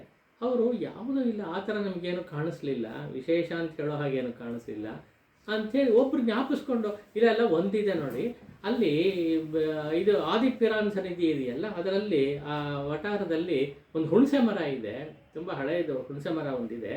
ಅದರಲ್ಲಿ ಒಬ್ಬ ಹುಡುಗ ಕುಳಿತುಕೊಂಡಿದ್ದಾನೆ, ಧ್ಯಾನದಲ್ಲಿ ಯೋಗದಲ್ಲಿ ಕುಳಿತಿದ್ದಾನೆ. ಏನು ವಿಶೇಷ ಅಲ್ಲಿ ಅಂತ ಹೇಳಿದ್ರೆ ಅವನ ಆಹಾರವೇ ತಗೋತಾ ಇಲ್ಲ, ಏನೋ ನಿದ್ರೆಯಲ್ಲಿ ಏನಿಲ್ಲ, ಯಾವ ಚಿನ್ಮುದ್ರೆಯಲ್ಲಿ ಕುಳಿತುಕೊಂಡು ಹಾಗೆ ತಪಸ್ಸಲ್ಲಿ ಕುಳಿತು ಬಿಟ್ಟಿದ್ದಾನೆ, ಅದೊಂದು ವಿಶೇಷ ಅಂತ ಅನ್ಸತ್ತೆ ಅಂತ ಹೇಳ್ತಾರೆ. ಅಷ್ಟೇ ಸಾಕು ಅಂಥೇಳಿ ಅಂಥ ಮಹಾತ್ಮರು ಯಾರಿದ್ದಾರೋ ನೋಡೋಣ ಅಂಥೇಳಿ ಇವ್ರ ಹತ್ರ ಬರ್ತಾರೆ. ಅವರು ಹುಣಸೆ ಮರದ ಹತ್ರ ಬರ್ತಾರೆ. ಬಂದಾಗ ಅವರು ಆ ಕುಳಿತುಕೊಂಡಿರೋದನ್ನು ಗಮನಿಸ್ತಾರೆ. ವಯಸ್ಸಲ್ಲಿ ಇವರಿಗಿಂತ ನಮ್ಮ ಚಿಕ್ಕವರು ಅಂತ ಹೇಳಿದೆ, ಕೊಡ್ತಿದ್ದಾರೆ, ಧ್ಯಾನದಲ್ಲಿದ್ದಾರೆ. ಬಂದಾಗ ಅವ್ರನ್ನ ಎಬ್ಬಿಸ್ಬೇಕು, ಮಾತಾಡಿಸ್ಬೇಕು, ಅವ್ರ ಹತ್ರ ಪ್ರಶ್ನೆ ಕೇಳಬೇಕು ಅಂತ ಅನಿಸ್ತಾ ಇದೆ ಇವರಿಗೆ, ಮಧುರ ಕವಿಗೆ. ಅದಕ್ಕೇನು ಮಾಡಿದ್ರೆ ಅವ್ರಿಗೆ ಹೇಳ್ತಾ ಇಲ್ಲ. ಅಲ್ಲೇ ಒಂದು ಕಲ್ಲಿತ್ತಂತೆ, ಕಲ್ಲನ್ನು ತೆಗೆದು ಪಟ್ ಅಂತ ಈಗ ಅವ್ರ ಮುಂದೆ ಹಾಕ್ತಾರೆ. ಒಂದು ಶಬ್ದ ಆಗುತ್ತೆ. ಶಬ್ದ ಆದ ತಕ್ಷಣ ಅವರು ಕಣ್ಣು ಬಿಟ್ಟು ನೋಡಿದ್ರೆ ಎದುರುಗಡೆ ಮಧುರ ಕವಿ ನಿಂತಿದ್ದಾರೆ. ಅವ್ರು ನೋಡೋದು ಒಂಥರ ಅವ್ರಿಗೆ ಸಂತೋಷ ಆಯಿತು. ಅಂದರೆ ಇವರು ಮಧುರ ಕವಿ ಬರಲಿ ಅಂಥೇಳಿ ಅವ್ರು ನಿರೀಕ್ಷೆ ಮಾಡ್ತಾ ಇದ್ರೋ ಏನೋ ಅಂತ ಅನಿಸೋ ಹಾಗೆ ಸನ್ನಿವೇಶ ಕೂಡ ಬಂದಿದೆ. ಆವಾಗ ಮಧುರ ಕವಿ ಒಂದು ಪ್ರಶ್ನೆಯನ್ನು ಕೇಳ್ತಾರಂತೆ, ತುಂಬ ಪ್ರಸಿದ್ಧವಾದ ಪ್ರಶ್ನೆ ಇವರಿಬ್ಬರಿಗೂ ಆದ ಸಂಭಾಷಣೆಯಲ್ಲಿ. ಏನಪ್ಪ ಅಂತ ಹೇಳಿದ್ರೆ, செத்தது வயிற்றில் சிறியது பிறந்தால் ಎತ್ತೈ ತಿಂದ್ರೆ ಹೆಂಗೆ ಕಿಡಕ್ಕುಂ ಅನ್ನೋದು ಪ್ರಶ್ನೆ. ಇದು ಒಂಥರ ಒಗಟೆ ರೂಪದಲ್ಲಿರುತ್ತೆ. ಇದರ ಅರ್ಥ ಹೀಗೆ, ಕನ್ನಡಕ್ಕೆ ಟ್ರಾನ್ಸ್ಲೇಟ್ ಮಾಡೋ ಹಾಗಿದ್ರೆ, ಸತ್ತು ಹೋಗಿರೋ ಹೊಟ್ಟೆಯಲ್ಲಿ ಒಂದು ಚಿಕ್ಕದು ಹುಟ್ಟಿದ್ರೆ ಯಾವುದನ್ನು ತಿಂದು ಎಲ್ಲಿ ಬಿದ್ದಿರತ್ತೆ ಅಂತ. செத்தது வயிற்றில், செத்தது ಅಂತ ಹೇಳಿದ್ರೆ ಸತ್ತು ಹೋಗಿರೋದು, ವೈಟ್ರಿಲ್ ಹೊಟ್ಟೆಯಲ್ಲಿ, ಸಿರಿಯದು ಪಿರಂದಾಲ್ ಚಿಕ್ಕದು ಒಂದು ಹುಟ್ಟಿದರೆ, ಎತ್ತೈ ತಿಂದ್ರೆ ಯಾವುದನ್ನು ತಿಂದು, ಹೆಂಗೆ ಕಿಡಕ್ಕುಂ ಎಲ್ಲಿ ಬಿದ್ದಿರತ್ತೆ ಅಂತ. ಇಷ್ಟೇ ಅದರ ಅಭಿಪ್ರಾಯ ಅಲ್ಲ, ವಾಕ್ಯ. ಈ ಪ್ರಶ್ನೆ ಕೇಳ್ತಾರೆ. ಅಲ್ಲಿವರೆಗೂ ಮಾತೇ ಆಡದೇ ಇದ್ದಂಥ ಮಗು ಅಲ್ಲ, ಈಗ ಬೆಳೆದಿದೆ, ತಕ್ಷಣ ಉತ್ತರ ಕೊಡುತ್ತಂತೆ. ಫಸ್ಟ್ ಟೈಮ್ ಅದು ಮಾತಾಡುತ್ತೆ. ಏನಪ್ಪ ಉತ್ತರ ಕೊಡುತ್ತೆ ಅಂತ ಹೇಳಿದ್ರೆ, ಅತ್ತೈ ತಿಂದ್ರೆ ಹಂಗೆ ಕಿಡಕ್ಕುಂ ಅಂತ. ಅಷ್ಟೇ, ಉದ್ದದ ಪ್ರಶ್ನೆ, ಉತ್ತರ ಮಾತ್ರ ಚಿಕ್ಕದಾಗಿರುತ್ತೆ. ಅತ್ತೈ ತಿಂದ್ರೆ ಹಂಗೆ ಕಿಡಕ್ಕುಂ ಅಂತ ಹೇಳುತ್ತೆ. ಅದನ್ನು ಕೇಳಿ ಸಂತೋಷ ಆಗಿಬಿಡುತ್ತೆ. ಎಂಥ ಉತ್ತರ ಇದು ಅಂತ ಆಶ್ಚರ್ಯಪಡ್ತಾರೆ.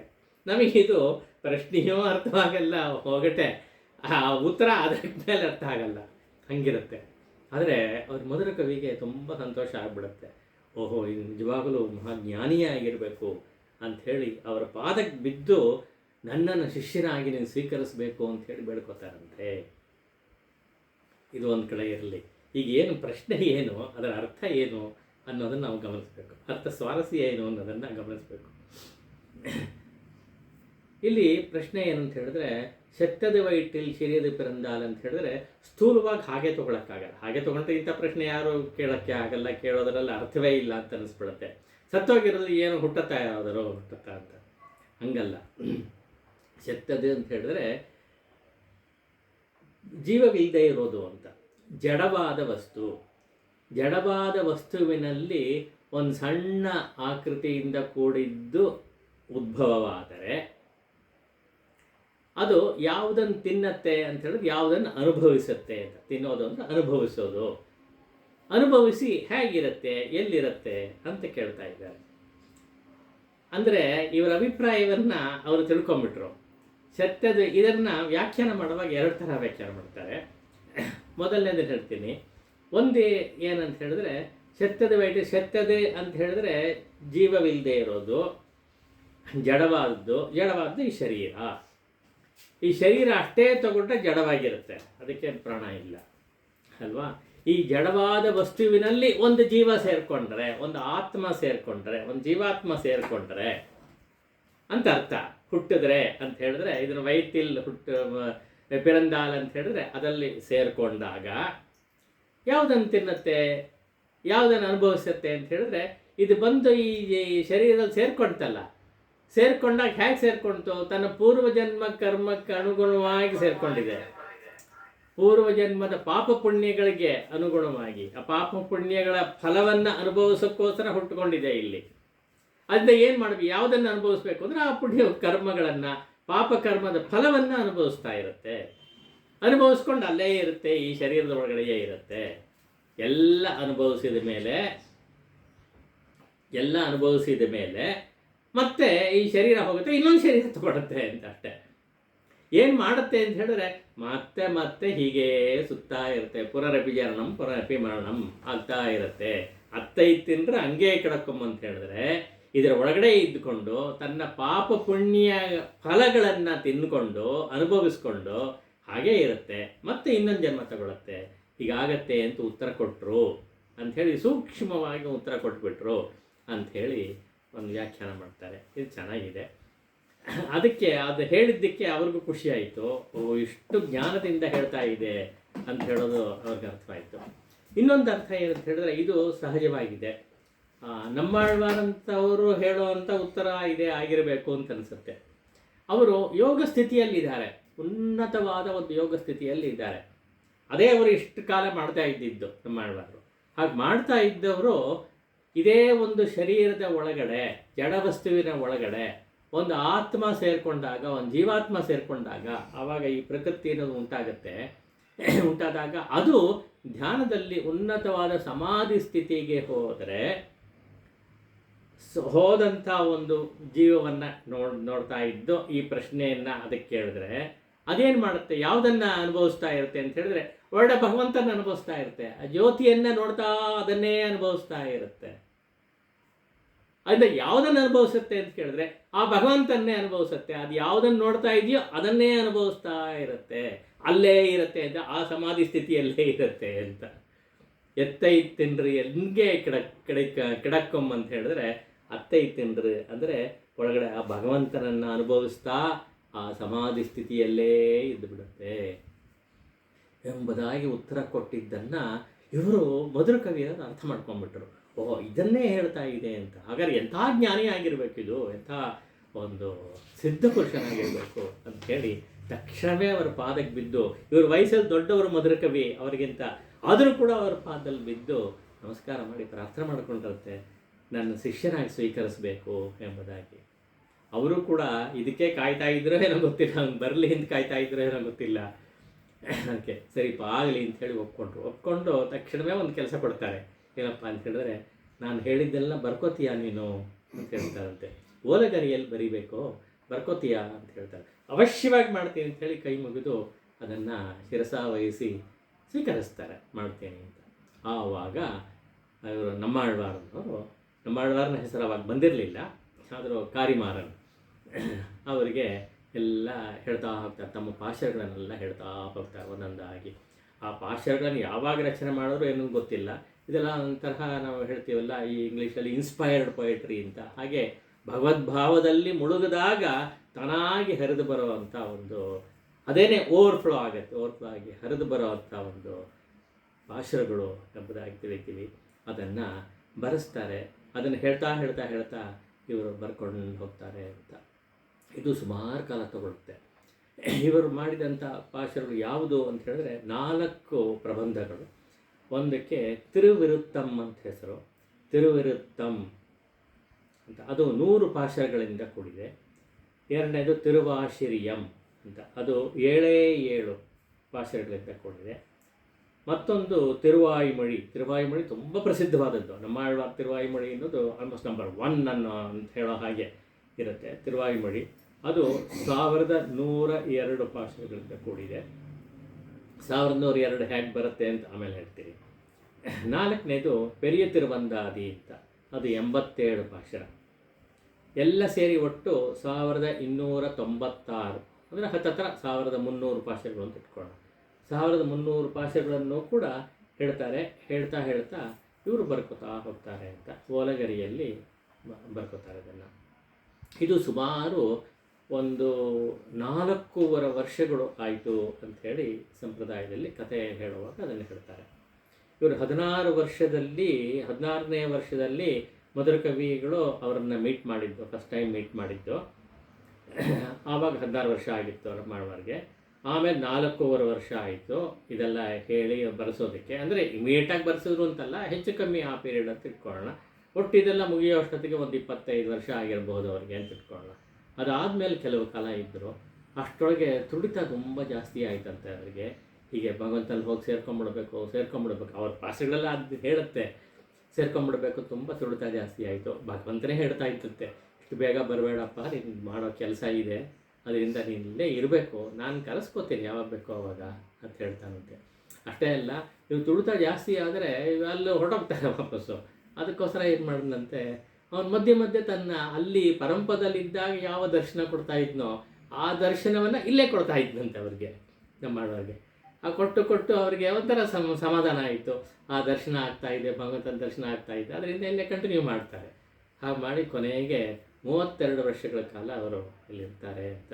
32 ವರ್ಷ ಆದಮೇಲೆ ಅಲ್ಲಿ ಹೋಗಿ ಸೇರ್ಕೊಂಡ್ಬಿಡ್ತಾರೆ. ಭಗವಂತ ಅವ್ರನ್ನ ಅಲ್ಲಿ ಕರೆಸ್ಕೊಂಡ್ಬಿಡ್ತಾನೆ, ಮತ್ತೆ ಪರಂಪದಕ್ಕೆ ಹೋಗ್ತಾರೆ ಅಂಥೇಳಿ ಹೇಳ್ತಾರೆ. ಈ ಕಾಲ ಅನ್ನೋದ್ರ ಬಗ್ಗೆ ನಾವು ಹೇಳೋದು ತುಂಬ ಕಷ್ಟ. ಇವ್ರಿಗೆ 32 ವರ್ಷ ಇದ್ದರು ಅಂತ ಹೇಳ್ತಾರೆ. ಅದು ತಿರುಮಳಿಶೆ ಆಳ್ವಾರ್ ಹಿಂದೆ ಹೇಳೋದಲ್ಲ, ಅದು ಸಂಪ್ರದಾಯದ ಕಥೆ ಪ್ರಕಾರ 4700 ವರ್ಷ ಇದ್ದರು ಅಂತ ಹೇಳಿ ಹೇಳ್ತಾರೆ.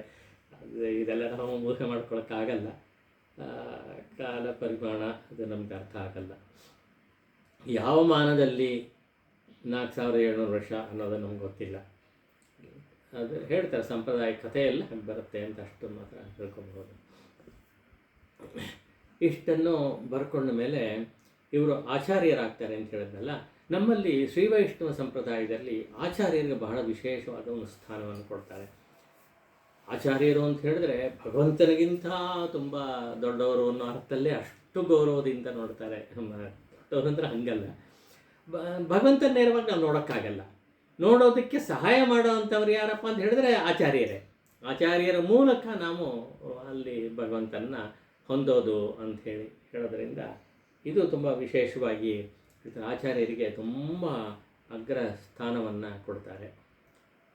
ಅದರಲ್ಲೂ ಕೂಡ ಮೊಟ್ಟ ಮೊದಲನೇ ಆಚಾರ್ಯ ಯಾರಪ್ಪ ಅಂತ ಹೇಳಿದ್ರೆ ವಾಸ್ತವವಾಗಿ ಶ್ರೀಮನ್ನಾರಾಯಣನೇ ಅಂತ, ತಿರುಮಾಲ್ ಅಂತ ಯಾರನ್ನು ಕರಿತೀವೋ ಅವನೇನೇ ಮೊಟ್ಟ ಮೊದಲ ಆಚಾರ್ಯ. ಯಾಕೆ ಅಂತ ಹೇಳಿದ್ರೆ ಹಯಗಿರಿವರ ಒಂದು ಇದರಲ್ಲಿ ನೋಡ್ತೀವಲ್ಲ, ವಿಷ್ಣುವಿನ ಒಂದು ಅವತಾರ, ಅವನ ತೊಡೆ ಮೇಲೆ ಮಹಾಲಕ್ಷ್ಮಿನ ಕೂರಿಸ್ಕೊಂಡು ಉಪದೇಶ ಮಾಡ್ತಾನೆ.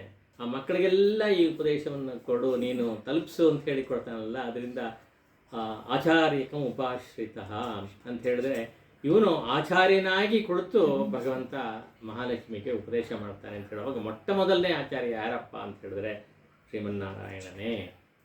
ಆ ಎರಡನೇ ಆಚಾರ್ಯ ಯಾರಪ್ಪ ಅಂತ ಹೇಳಿದ್ರೆ ಮಹಾಲಕ್ಷ್ಮಿಯೇ ಅಂತ. ಅವಳು ಇವನಿಂದ ತಗೊಂಡು ಲೋಕಕ್ಕೆಲ್ಲ ಕೊಡ್ತಾರೆ. ಹಾಗಾಗಿ ಎರಡನೇ ಆಚಾರ್ಯರು ಯಾರಪ್ಪ ಅಂತ ಹೇಳಿದ್ರೆ ಮಹಾಲಕ್ಷ್ಮಿ ಅಂತಲೇ ಹೇಳ್ತಾರೆ. ಆಮೇಲೆ ಮೂರನೇವರು ಯಾರು ಅಂತ ಹೇಳಿದ್ರೆ ಈ ವಿಶ್ವಕ್ಸೇನರು. ವಿಶ್ವಕ್ಸೇನರ ಅವತಾರವಾದಂಥ ನಮ್ಮ ಆಳ್ವಾರರು. ಈ ವಿಶ್ವಕ್ಸೇನರನ್ನೇ ಮೊಟ್ಟ ಮೊದಲ ಆಚಾರ್ಯರು ಅಂತ ಹೇಳ್ತಾರೆ. ಮೊಟ್ಟ ಮೊದಲ ಮೂರನೇ ಆಚಾರ್ಯರು ಅಂತ ಹೇಳ್ತಾರೆ. ಇವರು 3 ಜನರು ಕೂಡ ಪರಂಪದಲ್ಲಿರೋರು, ವೈಕುಂಠದಲ್ಲಿರೋರು. ಆದ್ದರಿಂದ ಅಲ್ಲಿಂದ ಭೂಲೋಕದಲ್ಲಿ ಯಾರಪ್ಪ ಅಂತ ಹೇಳಿದ್ರೆ ಅವರದ್ದೇ ಅವತಾರವಾದಂಥ ವಿಶ್ವಕ್ಸೇನ ಅವತಾರವಾದಂಥ ನಮ್ಮಾಳ್ವಾರು ಇವರೇ ಆಚಾರ್ಯರು ಅಂಥೇಳಿ ನಾವು ಸಂಪ್ರದಾಯದಲ್ಲಿ ಪರಿಗಣಿಸ್ತಾರೆ. ಅದರಿಂದ ಒಂದು ದೃಷ್ಟಿಯಿಂದ 4ನೇ ಆಚಾರ್ಯರು ನಮ್ಮಾಳ್ವಾರರು, ಅಥವಾ ಭೂಲೋಕದಲ್ಲಿ ಮೊದಲನೇ ಆಚಾರ್ಯರು ಯಾರಪ್ಪ ಅಂತ ಹೇಳಿದ್ರೆ ನಮ್ಮಾಳ್ವಾರರು ಅಂಥೇಳಿ ಹೇಳ್ತಾರೆ. ಶ್ರೀ ವೈಷ್ಣವ ಸಂಪ್ರದಾಯದಲ್ಲಿ ಬಂದಿರುವಂಥ ಒಂದು ವಿಷಯ ಇದು. ಇವ್ರನ್ನ ಆಚಾರ್ಯರು ಅಂತಲೇ ಕನ್ಸಿಡರ್ ಮಾಡ್ತಾರೆ. ಆದಿಗುರು ಅಂತ, ಮೊಟ್ಟ ಮೊದಲನೇ ಆಚಾರ್ಯರು ಅಂತ ಆದಿಗುರು ಅಂತ ಹೇಳ್ತಾರೆ ಗುರು ಪರಂಪರೆಯಲ್ಲಿ. ಲಕ್ಷ್ಮೀನಾಥ ಸಮಾರಂಭಾಂ ನಾಥಯಾಮನ ಮಧ್ಯಮಾಂ ಅಸ್ಮದಾಚಾರ್ಯ ಪರ್ಯಂತಾಂ ಒಂದೇ ಗುರು ಪರಂಪರಾಂ ಅಂತ ಹೇಳುವಾಗ ಆರ್ಡಲ್ ಬರುತ್ತೆ. ಲಕ್ಷ್ಮೀನಾಥರೇ ಆರಂಭದಿಂದ ಅಂತ ಹೇಳೋದು. ಇಲ್ಲಿ ಒಂದು ಗಮನಿಸಬೇಕಾಗಿರೋ ವಿಷಯ ಏನಂತ ಹೇಳಿದ್ರೆ, ಆದಿಗುರು ಅನ್ನೋ ಒಂದು ವಿಷಯ ಇವರಿಗಿದ್ದರೂ ಕೂಡ, ಅಂದರೆ ಇವ್ರನ್ನ ಹಾಗೆ ಗಮನಿಸ್ತಾ ಇದ್ದರು ಕೂಡ, ಗೌರವಿಸ್ತಾ ಇದ್ದರೂ ಕೂಡ, ಇವರು ಜಾತಿ ದೃಷ್ಟಿಯಿಂದ ವೇಳಾಳಕ್ಕೆ ಸೇರಿದವರು ಜ್ಞಾಪಕ ಇರಬೇಕು. ಇವರು ತಂದೆ ವೇಳಾಳರು, ಅವರ ಮಗ ಇವರು. ಅದರಿಂದ ಒಂದು ದೃಷ್ಟಿಯಿಂದ ಇವರು ಅಬ್ರಾಹ್ಮಣರು ಅಥವಾ ಶೂದ್ರರು ಅಂತ. ಶೂದ್ರರು ಅಂತ ತಿಳಿದೂ ಕೂಡ ಇವ್ರಿಗೆ ಅಷ್ಟು ಗೌರವ. ಆದಿಗುರು ಅಂಥೇಳಿ ಎಲ್ಲರೂ ಕೂಡ ನಮಸ್ಕರಿಸುವಂಥ ಒಂದು ಯೋಗ್ಯತೆಯನ್ನು ಪಡ್ಕೊಂಡಿರೋರು. ಇವರನ್ನು ದೇವಾಲಯಗಳಲ್ಲಿ ಇವರಿಗೆ ಒಂದು ಪ್ರತಿಮೆ ಮಾಡಿ ಇಟ್ಟು ಪೂಜೆ ಮಾಡ್ತಾರೆ, ಮಂಗಳಾರತಿ ಮಾಡ್ತಾರೆ, ಪೂಜೆ ಮಾಡ್ತಾರೆ ಅಂಥೇಳಿ. ನಾವು ಪ್ರಸಾದ ತೆಗೆದುಕೋಬೇಕಾದ್ರೂ ಕೂಡ ಈ ಆಳ್ವಾರಗಳೆಲ್ಲ ಸಮರ್ಪಿಸಿ ಅವರ ಪ್ರಸಾದವನ್ನೇ ನಾವು ಸ್ವೀಕರಿಸೋದು ಅನ್ನೋ ಪದ್ಧತಿಯು ಕೂಡ ಬಂದಿದೆ. ಅಷ್ಟು ಗೌರವದಿಂದ ನೋಡ್ತಾರೆ. ಬ್ರಾಹ್ಮಣರು ಅಂತ ಹೇಳಿ ಇದು ಮಾಡ್ತಾರಲ್ಲ, ಇವರು ಬ್ರಾಹ್ಮಣರಾಗಿದ್ದರು ಕೂಡ, ಶೂದ್ರ ಕುಲದವರಾಗಿದ್ದರೂ ಕೂಡ ಇವರಿಗೆ ನಮಸ್ಕಾರ ಉಂಟು, ಇವ್ರನ್ನ ಗುರುವಾಗಿ ಭಾವಿಸ್ತಾರೆ ಅನ್ನೋದನ್ನು ಈ ಸನ್ನಿವೇಶದ ನಾವು ಜ್ಞಾಪಿಸ್ಕೋಬೇಕು.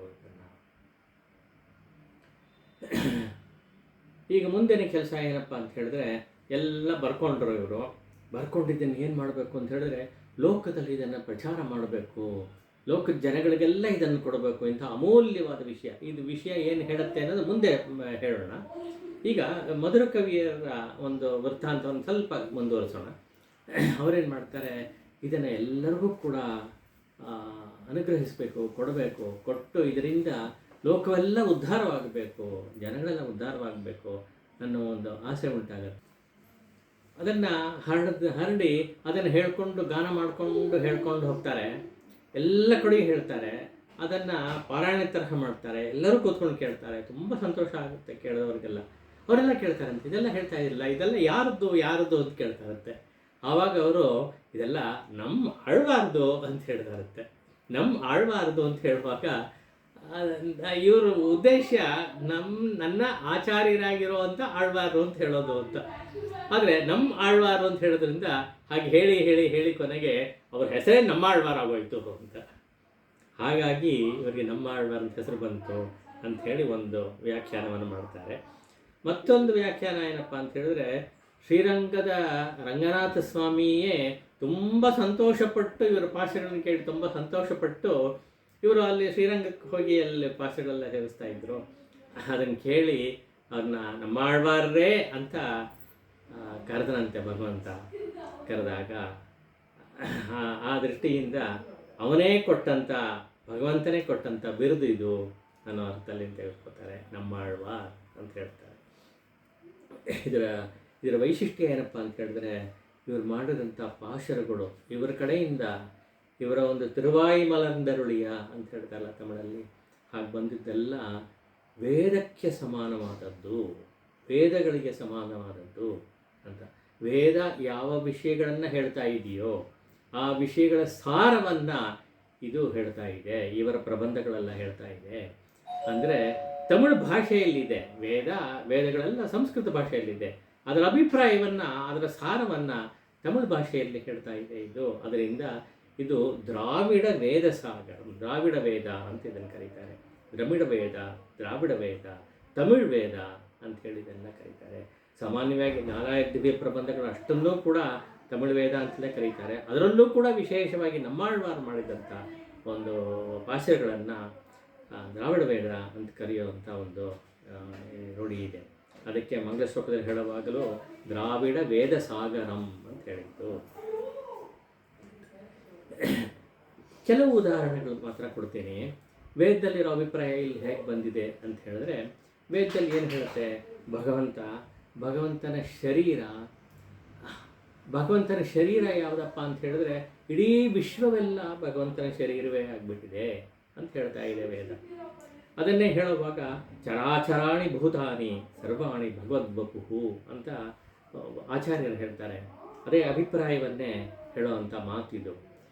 ವೇದದಲ್ಲಿ ಈ ಥರದ ಮಾತುಗಳು ತುಂಬ ಬರುತ್ತೆ. ಭಗವಂತನ ಶರೀರವೇ ಚರಾಚರವಾದಂಥ ಒಂದು ವಿಶ್ವ ಅಂತ ಹೇಳ್ತಾರೆ. ಚರಾಚರ ಅಂತ ಹೇಳಿದ್ರೆ ಈ ವಿಶ್ವದ ಪಾರ್ಟ್, ಜಡವಾದ ಪದಾರ್ಥ ಒಂದು ಪಾರ್ಟ್ ಒಂದಿದೆ, ಅದು ಅಚರ, ಸ್ಥಾವರ, ಸ್ಥಿರವಾಗಿರುವಂಥದ್ದು. ಇನ್ನೊಂದು ಚರ, ಮೂವ್ ಆಗೋದು, ಚೇತನಗಳು, ಪ್ರಾಣಿಗಳು, ಮನುಷ್ಯರು ಎಲ್ಲ ಸೇರಿಕೊಂಡ್ರೆ ಇದೆಲ್ಲ ಮೂವ್ ಆಗುವಂಥದ್ದು. ಜಂಗಮರು ಅಂತ ಹೇಳ್ತೀವಲ್ಲ, ಸ್ಥಾವರ, ಜಂಗಮ ಅಥವಾ ಚರಾಚರ, ಇವುಗಳೆಲ್ಲವೂ ಕೂಡ ಭಗವಂತನ ಶರೀರವೇ ಆಗಿದೆಯಂತೆ. ಅವನು ಶರೀರಿ, ಆ ಶರೀರಕ್ಕೆ ಆತ್ಮದ ಸ್ಥಾನದಲ್ಲಿರೋವನು ಭಗವಂತ ಅಂತ ವೇದಗಳೆಲ್ಲ ಕೊಂಡಾಡುತ್ತೆ ಭಗವಂತನನ್ನು.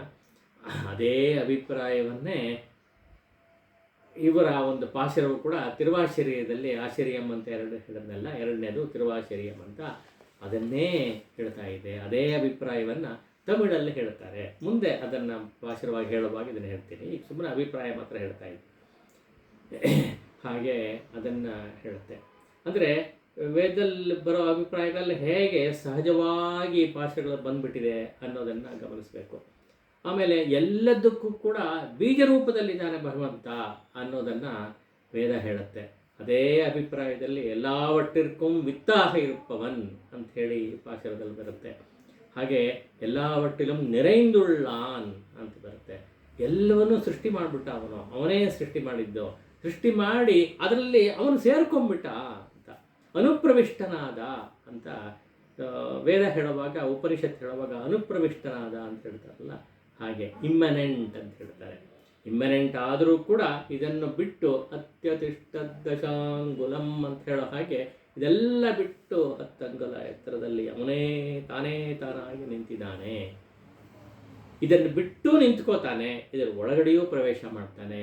ಅದನ್ನು ಟ್ರಾನ್ಸೆಂಡೆಂಟಲ್ ಅಂತ ಹೇಳ್ತಾರೆ, ಇದು ಇಮ್ಮನೆಂಟ್ ಅಂತ ಹೇಳ್ತಾರೆ. ಇಮ್ಮನೆಂಟ್ ಆ್ಯಂಡ್ ಟ್ರಾನ್ಸೆಂಡೆಂಟಲ್ನ ಐಡಿಯಾ ವೇದದಲ್ಲಿ ಅನೇಕ ಕಡೆ ಬರುತ್ತೆ. ಅದೆಲ್ಲ ಇವರು ಭಾಷೆಗಳಲ್ಲಿ ತಾನಾಗೆ ಬಂದ್ಬಿಟ್ಟಿದೆ. ಅದು ತಮಿಳು ಭಾಷೆಯಲ್ಲಿ ಅದನ್ನು ನೋಡಬಹುದು ಅನ್ನೋದು. ಹಾಗೆ ಯಾವರಂ ಯಾವಯ್ಯಂ ಎಲ್ಲ ಪೊರುಳಂ ಅಂತ ಹೇಳ್ತಾರೆ. ಎಲ್ಲವನ್ನೂ ಕೂಡ ಬಿಡದೆ ಎಲ್ಲ ಸೇರಿಸ್ಕೋತಾರೆ. ಹಾಗೆ ಯಾರ್ಯಾರು ಹೇಗೆ ಬರ್ತಾರೆ ಅಂತ ಹೇಳಿದ್ರೆ, ಬ್ರಹ್ಮ, ಶಿವ, ಇಂದ್ರಾದಿ ದೇವತೆಗಳು, ಪೃಥ್ವಿ, ತೇಜಸ್ಸು, ವಾಯು, ಆಕಾಶ, ಪಂಚಭೂತಗಳು ಎಲ್ಲವೂ ಕೂಡ ಅವನಿಂದಲೇ ಸೃಷ್ಟಿಯಾಗಿದ್ದು, ಎಲ್ಲವೂ ಕೂಡ ಕೊನೆಗೆ ಅವನಲ್ಲೇ ಹೋಗಿ ಲಯವಾಗತ್ತೆ ಅನ್ನೋ ಅರ್ಥ ಬರುವಂಥ ಪಾಶಗಳೆಲ್ಲ ಇದೆ ಇದರಲ್ಲಿ. ಇದೆಲ್ಲ ಉಪನಿಷತ್ತಲ್ಲಿ ನಾವು ನೋಡೋವಂಥ ಒಂದು ವಿಷಯಗಳು, ತತ್ವಗಳು. ಅವನ ನಿಜವಾದ ಸ್ವರೂಪವನ್ನು, ತತ್ವವನ್ನು ಸ್ಪಷ್ಟವಾಗಿ ತಮಿಳು ಭಾಷೆಯಲ್ಲಿ ಹೇಳುವಂಥ ಒಂದು ಭಾಷೆಗಳಾದ್ದರಿಂದ ಇದಕ್ಕೆ ತಮಿಳ್ ವೇದಂ ಅಂತ ಅನ್ನೋ ಹೆಸರು ಕೊಟ್ಟಿರೋದು ತುಂಬ ಸೂಕ್ತವಾಗಿದೆ ಅಂಥೇಳಿ ಎಲ್ಲರೂ ಕೊಂಡಾಡ್ತಾರೆ ಇದನ್ನು ಅನ್ನೋದನ್ನು ನಾವು ಗಮನಿಸ್ಬೋದು. ಇಷ್ಟು ಇಟ್ಕೊಂಡು ಇನ್ನು ಸ್ವಲ್ಪ ಒಳಗಡೆ ಪ್ರವೇಶ ಮಾಡೋಣ. ಇವರ ಒಂದು ಕೃತಿಗಳು, ಭಾಷೆಗಳು ಅಂತ ತಗೊಂಡಾಗ ಮೊದಲನೇದು ತಿರುವಿರುತ್ತಂ ಅಂತ ಹೇಳಿದ್ವಿ. ಈಗ ತಿರುವಿರುತ್ತಂ ಅಂತ ಯಾತಕ್ಕೆ ಹೆಸರು ಬಂತು, ವಿರುತ್ತಂ ಅಂತ ಯಾತಕ್ಕೆ ಹೆಸರು ಕೊಟ್ಟರು ಅಂತ ಹೇಳಿದ್ರೆ, ವಿರುತ್ತಂ ಅನ್ನೋದಕ್ಕೆ 2 ತರಹ ಅರ್ಥ ಹೇಳ್ತಾರೆ. ಒಂದು ವೃತ್ತಾಂತ ಅಂತ ಕೇಳಿದ್ದೀವಲ್ಲ, ವೃತ್ತಾಂತ ಅಂತ ಹೇಳಿದ್ರೆ ಒಂದು ನಡೆಯನ್ನು ಹೇಳ್ತಾ ಇದೆ, ಅಥವಾ ನ್ಯೂಸ್ ಅನ್ನೋ ಅರ್ಥಲ್ಲೂ ಇದನ್ನು ಬಳಸ್ತೀವಿ. ನ್ಯೂಸ್ ಆಗಿದೆಯಾ, ಇದು ಏನು ನ್ಯೂಸ್ ಆಗಿದೆ ಅಂತ ಹೇಳಿದ್ರೆ ತಿರುವೃತ್ತದಲ್ಲಿ ಬರುವಂಥ ವಿಷಯ ಏನು ಅಂತ ನೋಡಿದ್ರೆ 100 ಪಾಶರಗಳಿದೆ, 100 ಶ್ಲೋಕಗಳು ಅನ್ನೋ ಅರ್ಥ.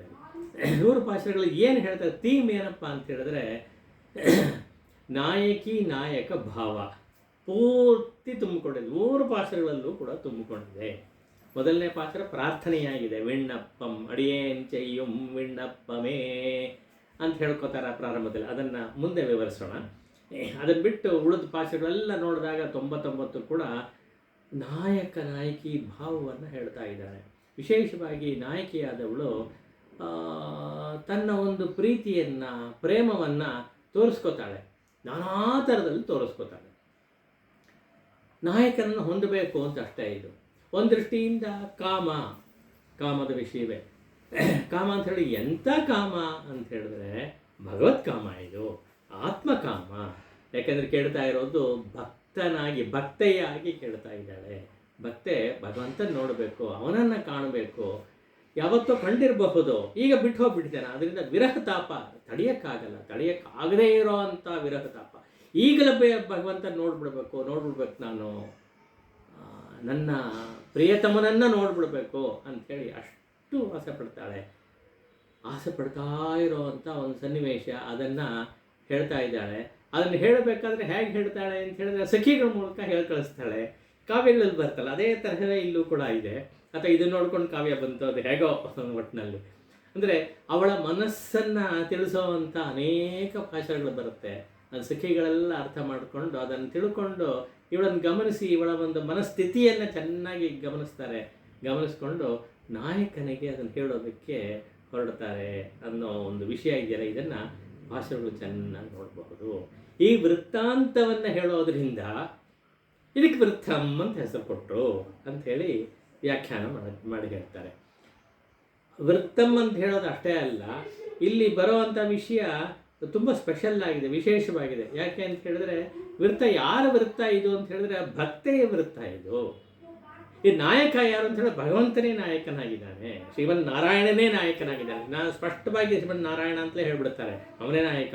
ಅದರಿಂದ ಅವನಿಗೆ ಆದ್ದರಿಂದ ತಿರುವೃತ್ತಂ ಆಗಿದೆ ಇದು. ಇಲ್ಲದೇ ಬರೀ ವೃತ್ತಂ ಆಗ್ತಿತ್ತು, ತಿರುವೃತ್ತಂ ಆಗಿದೆ ಅಂಥೇಳಿ ಕೊಂಡಾಡ್ತಾರೆ ಇದನ್ನು.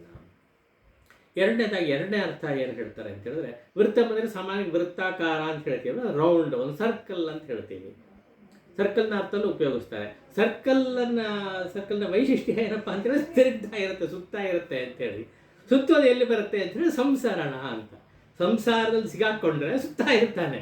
ಪುನರಪಿ ಜನಂ ಪುನರಪಿ ಮರಣಂ. ಆವಾಗ ಮೊದಲು ಹೇಳಿದ್ವಲ್ಲ, ಇವನು ಕರ್ಮಗಳನ್ನು ಮಾಡ್ತಾನೆ ಇರ್ತಾನೆ, ಕರ್ಮಗಳು ಮಾಡದೇ ಇರೋಕ್ಕಾಗಲ್ಲ. ಕರ್ಮಗಳು ಮಾಡ್ತಾನೆ, ಅದ್ರಲ್ಲಿ ಪಾಪಕರ್ಮ ಬರುತ್ತೆ, ಪುಣ್ಯಕರ್ಮ ಬರುತ್ತೆ, ಎಲ್ಲ ಸೇರಿಕೊಂಡು ಇದರ ಫಲ ಬಂದೇ ಬಿಡುತ್ತೆ. ಪಾಪದ ಫಲ, ಪುಣ್ಯದ ಫಲ ಬಂದು ಇದನ್ನು ಅನುಭವಿಸ್ತಾ ಇರ್ತಾರೆ. ಇದು ಮುಗಿಯದ ಒಂದು ಕಥೆ ಇದು. ಹಾಗಾಗಿ ಸಂಸರಣ ಏನಪ್ಪ ಸುತ್ತಾ ಇರುತ್ತೆ, ಪುನರಪಿ ಜನಂ ಪುನರಪಿ ಮರಣಂ ಅಂತ. ಹಾಗೆ ಮಾಡೋದ್ರಿಂದ ಇದು ವೃತ್ತಂ ಆಯಿತು ಅಂತ. ಅದನ್ನೆಲ್ಲ ಹೇಳೋ ಅಂಥ ಒಂದು ಇದು. ಅದನ್ನೇ ಹೇಳಿದ್ರೆ ನಮ್ಗೆ ಗೊತ್ತಿಲ್ವ, ಇದು ಇವ್ರು ಹೇಳಬೇಕಾ ಅಂತ ಅನ್ಸುತ್ತೆ. ಅದಲ್ಲ, ಅದರಿಂದ ತಪ್ಪಿಸ್ಕೊಳ್ಳೋದು ಹೇಗೆ ಅನ್ನೋ ವಿಷಯ ಹೇಳುತ್ತೆ ಇದು ವೃತ್ತ. ಆದ್ದರಿಂದ ತಿರುವೃತ್ತಂ ಆಯ್ತು ಇದು ಅಂಥೇಳಿ. ತಿರುವೃತ್ತಂ ಆದ್ದರಿಂದಲೇ ಈ ಸಂಸರಣದಿಂದ ತಪ್ಪಿಸ್ಕೊಂಡು ಹೋಗೋ ಮಾರ್ಗ ಏನು ಅಂತ ಹೇಳ್ಕೊಡುತ್ತೆ. ಅಷ್ಟೇ ಅಲ್ಲ, ಇದಕ್ಕೆ ಅನೇಕ ವಿಘ್ನಗಳಿದೆ. ತಪ್ಪಿಸ್ಕೊಂಡು ಹೋಗೋಕ್ಕೆಲ್ಲ ವಿಘ್ನಗಳು ಬಂದ್ಬಿಡುತ್ತೆ. ನಾವು ಎಷ್ಟೇ ಹೇಳ್ಕೊಡ್ಬೋದು, ಹೀಗೆ ಮಾಡಿ ಹಾಗೆ ಮಾಡಿ ಅಂತ ಹೇಳ್ಬೋದು, ಹೇಳಿದ್ರು ಕೂಡ ವಿಘ್ನಗಳು ಬರುತ್ತೆ. ಆ ವಿಘ್ನಗಳಿಂದ ತಪ್ಪಿಸ್ಕೊಳ್ಳೋದು ಹೇಗೆ, ಪರಿಹಾರ ಏನು, ಅವುಗಳನ್ನು ಹೇಳ್ಕೊಡುತ್ತೆ ಇದು. ಆದ್ದರಿಂದ ತಿರುವೃತ್ತಂ, ಈ ಒಂದು ತಿರುವೃತ್ತದ ಒಂದು ಶ್ಲೋಕವನ್ನು, ಒಂದು ಪಾಶರವನ್ನು ಅಧ್ಯಯನ ಮಾಡಿದ್ರೆ ಸಾಕು, ನಾವು 3 ವೃತ್ತಗಳಿಂದ ತಪ್ಪಿಸ್ಕೋಬಹುದು ಅಂತ ಒಂದು ಆಚಾರ್ಯರು ಹೇಳ್ತಾರೆ.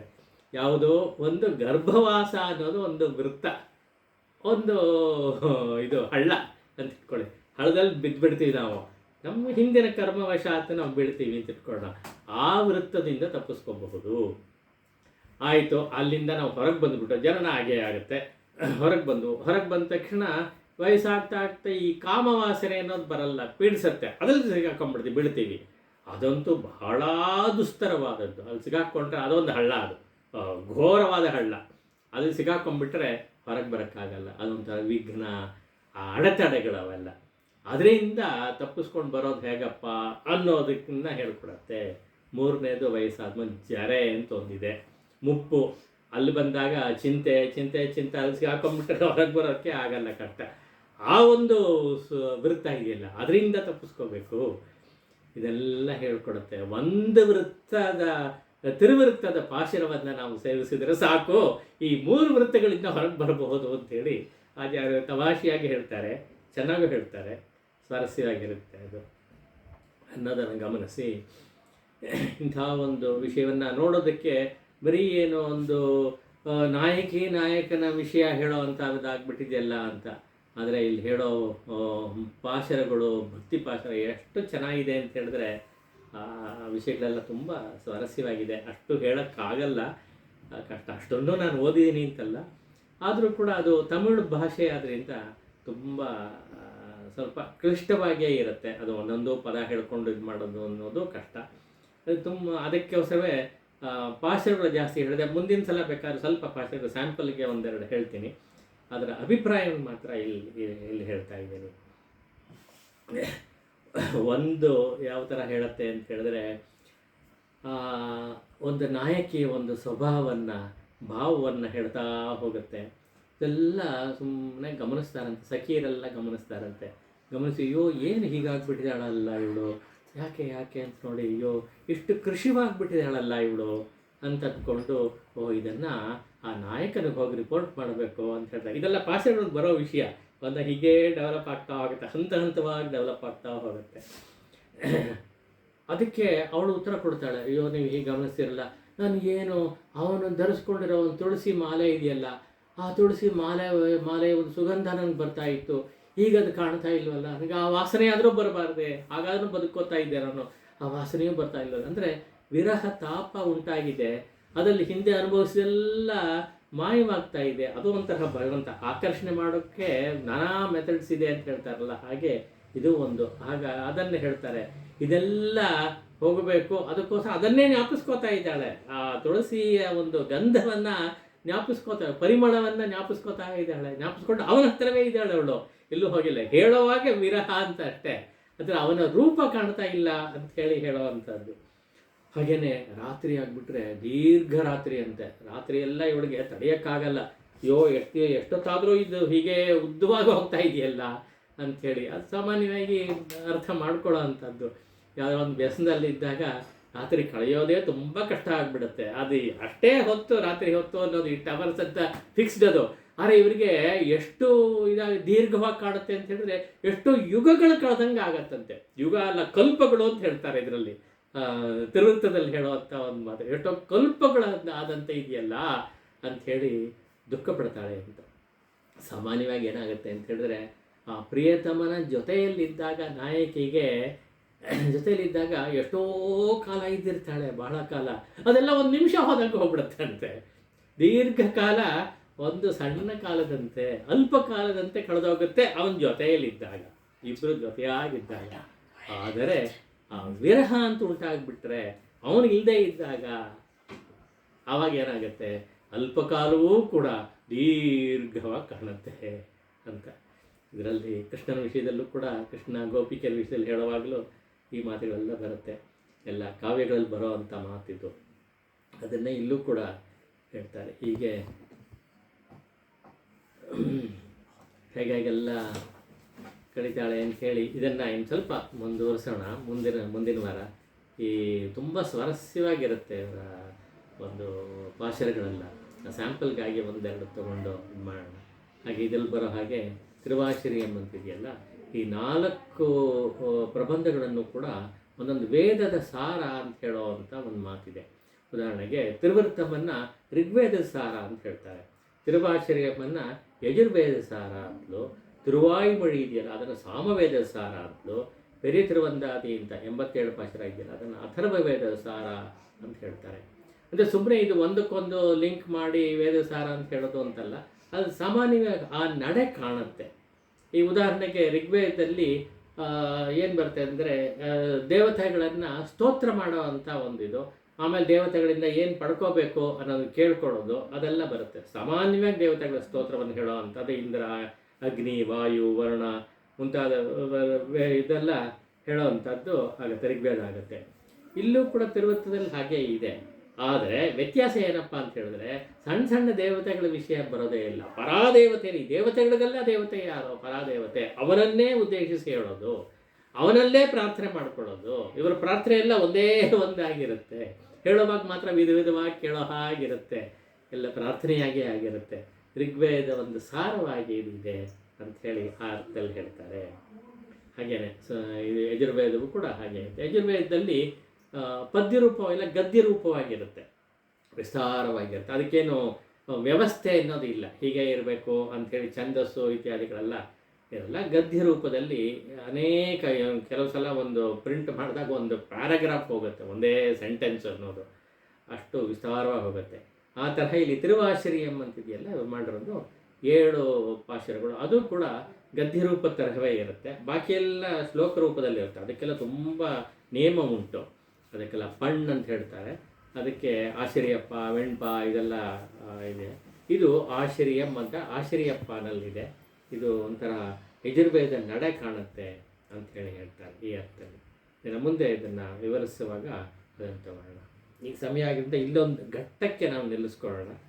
ಇದು ಸ್ಥೂಲವಾಗಿ ನಮ್ಮಾಳ್ವಾರ ಬಗ್ಗೆ ಮತ್ತು ಮಧುರಕವಿ ಆಳ್ವಾರ ಬಗ್ಗೆ ಅವ್ರು ಮಾಡಿದಂಥ ಒಂದು ಅದ್ಭುತವಾದ ಒಂದು ಕೆಲಸ, ಅದರ ಮುಂದುವರಿಕೆಯಾಗಿ ಏನಾಗುತ್ತೆ, ಇವರ ಒಂದು ಪಾಶಗಳ ವೈಶಿಷ್ಟ್ಯ ಏನು ಅನ್ನೋದು ಇತ್ಯಾದಿಗಳನ್ನು ಮುಂದಿನ ವಾರದಲ್ಲಿ ಮುಂದುವರಿಸೋಣ ಎಂಬುದಾಗಿ ಹೇಳ್ತಾ, ಈ ಒಂದು ವಾಕ್ಯಗೆಲ್ಲ ಮೂಲನಾಗಿರುವಂಥ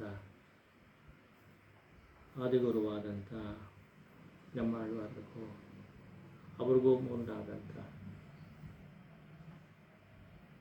ನಾರಾಯಣನಿಗೂ ಲಕ್ಷ್ಮೀನಾರಾಯಣನಿಗೂ ಈ ಮಾತುಗಳನ್ನು ಸಮರ್ಪಣೆ ಮಾಡ್ತೇವೆ.